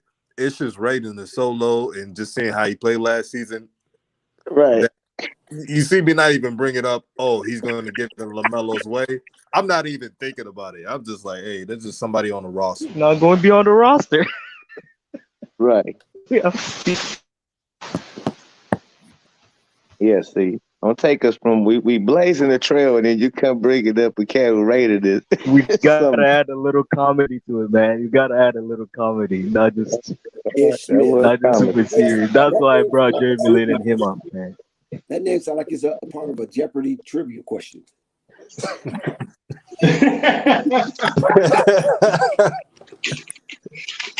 Dennis Strudel, big Dennis Strudel. Hey, Jonathan Williams says, what do y'all want? Wanamaker back? Good question. Who is Ish Smith? Oh hell no! Hey, it depending on how good Wilder is, man. I'm looking forward to seeing how good this Wilder cat is. I've seen a little clips of him. He looking nice. Oh yeah, Grant Riller got that. He got a Really? flamethrower. There's my bad. Really? I thought they released him. No, they got him. They still got him. He was a draft pick last year. I know, but I thought they had released him. No, and he's then still I on saw the him on the roster. summer league roster, and I was confused. Yeah, he's still on the Yeah. roster. I think they had him in G League last year. Yeah, he had a 2-way contract. Right. And since they had So so did many Nate guards Darwin. last year, wasn't no need to bring him up. But He played some games last year, Pope. okay, yeah. I'm just saying that's he was back and forth G League in it, but I'm looking forward to seeing what he can do though. You know what I mean? And they must be too. Like I said, they got rid of Devontae Graham without having a backup point guard, so that must be who they're looking at. Or if not Wanamaker, I kind of like Wanamaker, man. Honestly, I like him. I mean, he know what he's doing. He don't really get in the way. You know what I mean? Right. He not a liability like that. He can come in and he'll make good decisions. He don't turn the ball over, do silly stuff like that. So he Yeah, cool. and a word to best impact. You should be happy because honestly, at least y'all not the Pelicans. The Pelicans got even worse. They got no defense, no off-ball player. They got somebody that cannot even replace Lonzo like that. Like what would Tomas Satoransky do or Garrett Temple? What would they do? You're talking about Ish Smith. Ish Smith, yeah, he been trash, yes, but the Pelicans got the worst deal. Y'all finessed each other. Tafiq just wanted the angle to get in on the panel. You know what I'm saying? Because when you got Coach Joe and Pope on the panel together, it's hard to find your niche. So he bring up Ish Smith because he figure you guys not familiar with him, so he can have his few words. I had You're to not bring slick, a little Tafiq. comic into this, man. Like, I know. Yeah. Yeah, man. Hey, let me. I want to just say something really quickly, guys. I appreciate you guys so much. I got to run. Aaron, I got to run. But I appreciate you guys so much. It was so awesome today. Y'all brothers are fire, man. Y'all bring so much content, man. So much amazing content. I just appreciate being a part of it so much. Y'all have a blessed day. New You media. too, Coach. Have a great day, guys. Yes, Thank you. and DJ cooking, because DJ, it's almost 2.5 hours, and he cooking. Normally DJ's just an hour, and he going back to his real world circumstances. So, Oh yeah, man. I'm off today, so I was just willing to put some time in this stream. I'm thinking about doing another one tonight. I'm gonna close this one, but any last words from you brothers before we head out? Yes, sir. Let me start it off. Thank you, DJ, first of all, for allowing me to come on your panel, to be a part of this show, and to express myself on your live stream. So big ups to you for that, and shout out to New Media, and shout out to the umbrella, everybody under the umbrella of New Media, and shout out to your chat for being wholesomely engaged in the topic at hand. And I also want to shout out J&J Video. I want to shout out AB the Hero. I want to shout out Ball Facts. I want to shout out Hoop Jargon. I want to shout out Rev. I want to shout out Flight Sports TV. I want to shout out Tafiq, Pope, Coach Joe, Rave Kingdom. And also, if anybody see Lonzo trash, you make sure you hit me up so I can join that stream. Right on, Dex. Oh, you're talking about the guy that was dissing Lonzo the other live? No, he Yeah, owed me he was money, here. Tafiq. Remember? He owes me money. He was here in the last live. He changed his name No to like way. a dating your mom type of guy, trying to duck that $80, but complaining about DJ ducking 200. What a hypocrite! Hey, but on that note too, same thing, DJ. Appreciate you letting me come on the panel and voice my opinion and everything like that, man. It's been an honor for sure, and I look forward to every time you come on with the live stream on coming on and sharing my thoughts with you and Coach Dex and the fellas. So appreciate that, man, and y'all keep it up. For sure, man. It's the People's Channel. Make sure you subscribe to the Pope. Great content, not only just basketball, but life, man. A complete channel. Subscribe to his channel. You guys made this show fun, man. And tune in tonight, man. We're definitely going to be cooking up something. Right on, will do. Let me tell you something. Back in my day, let me show you.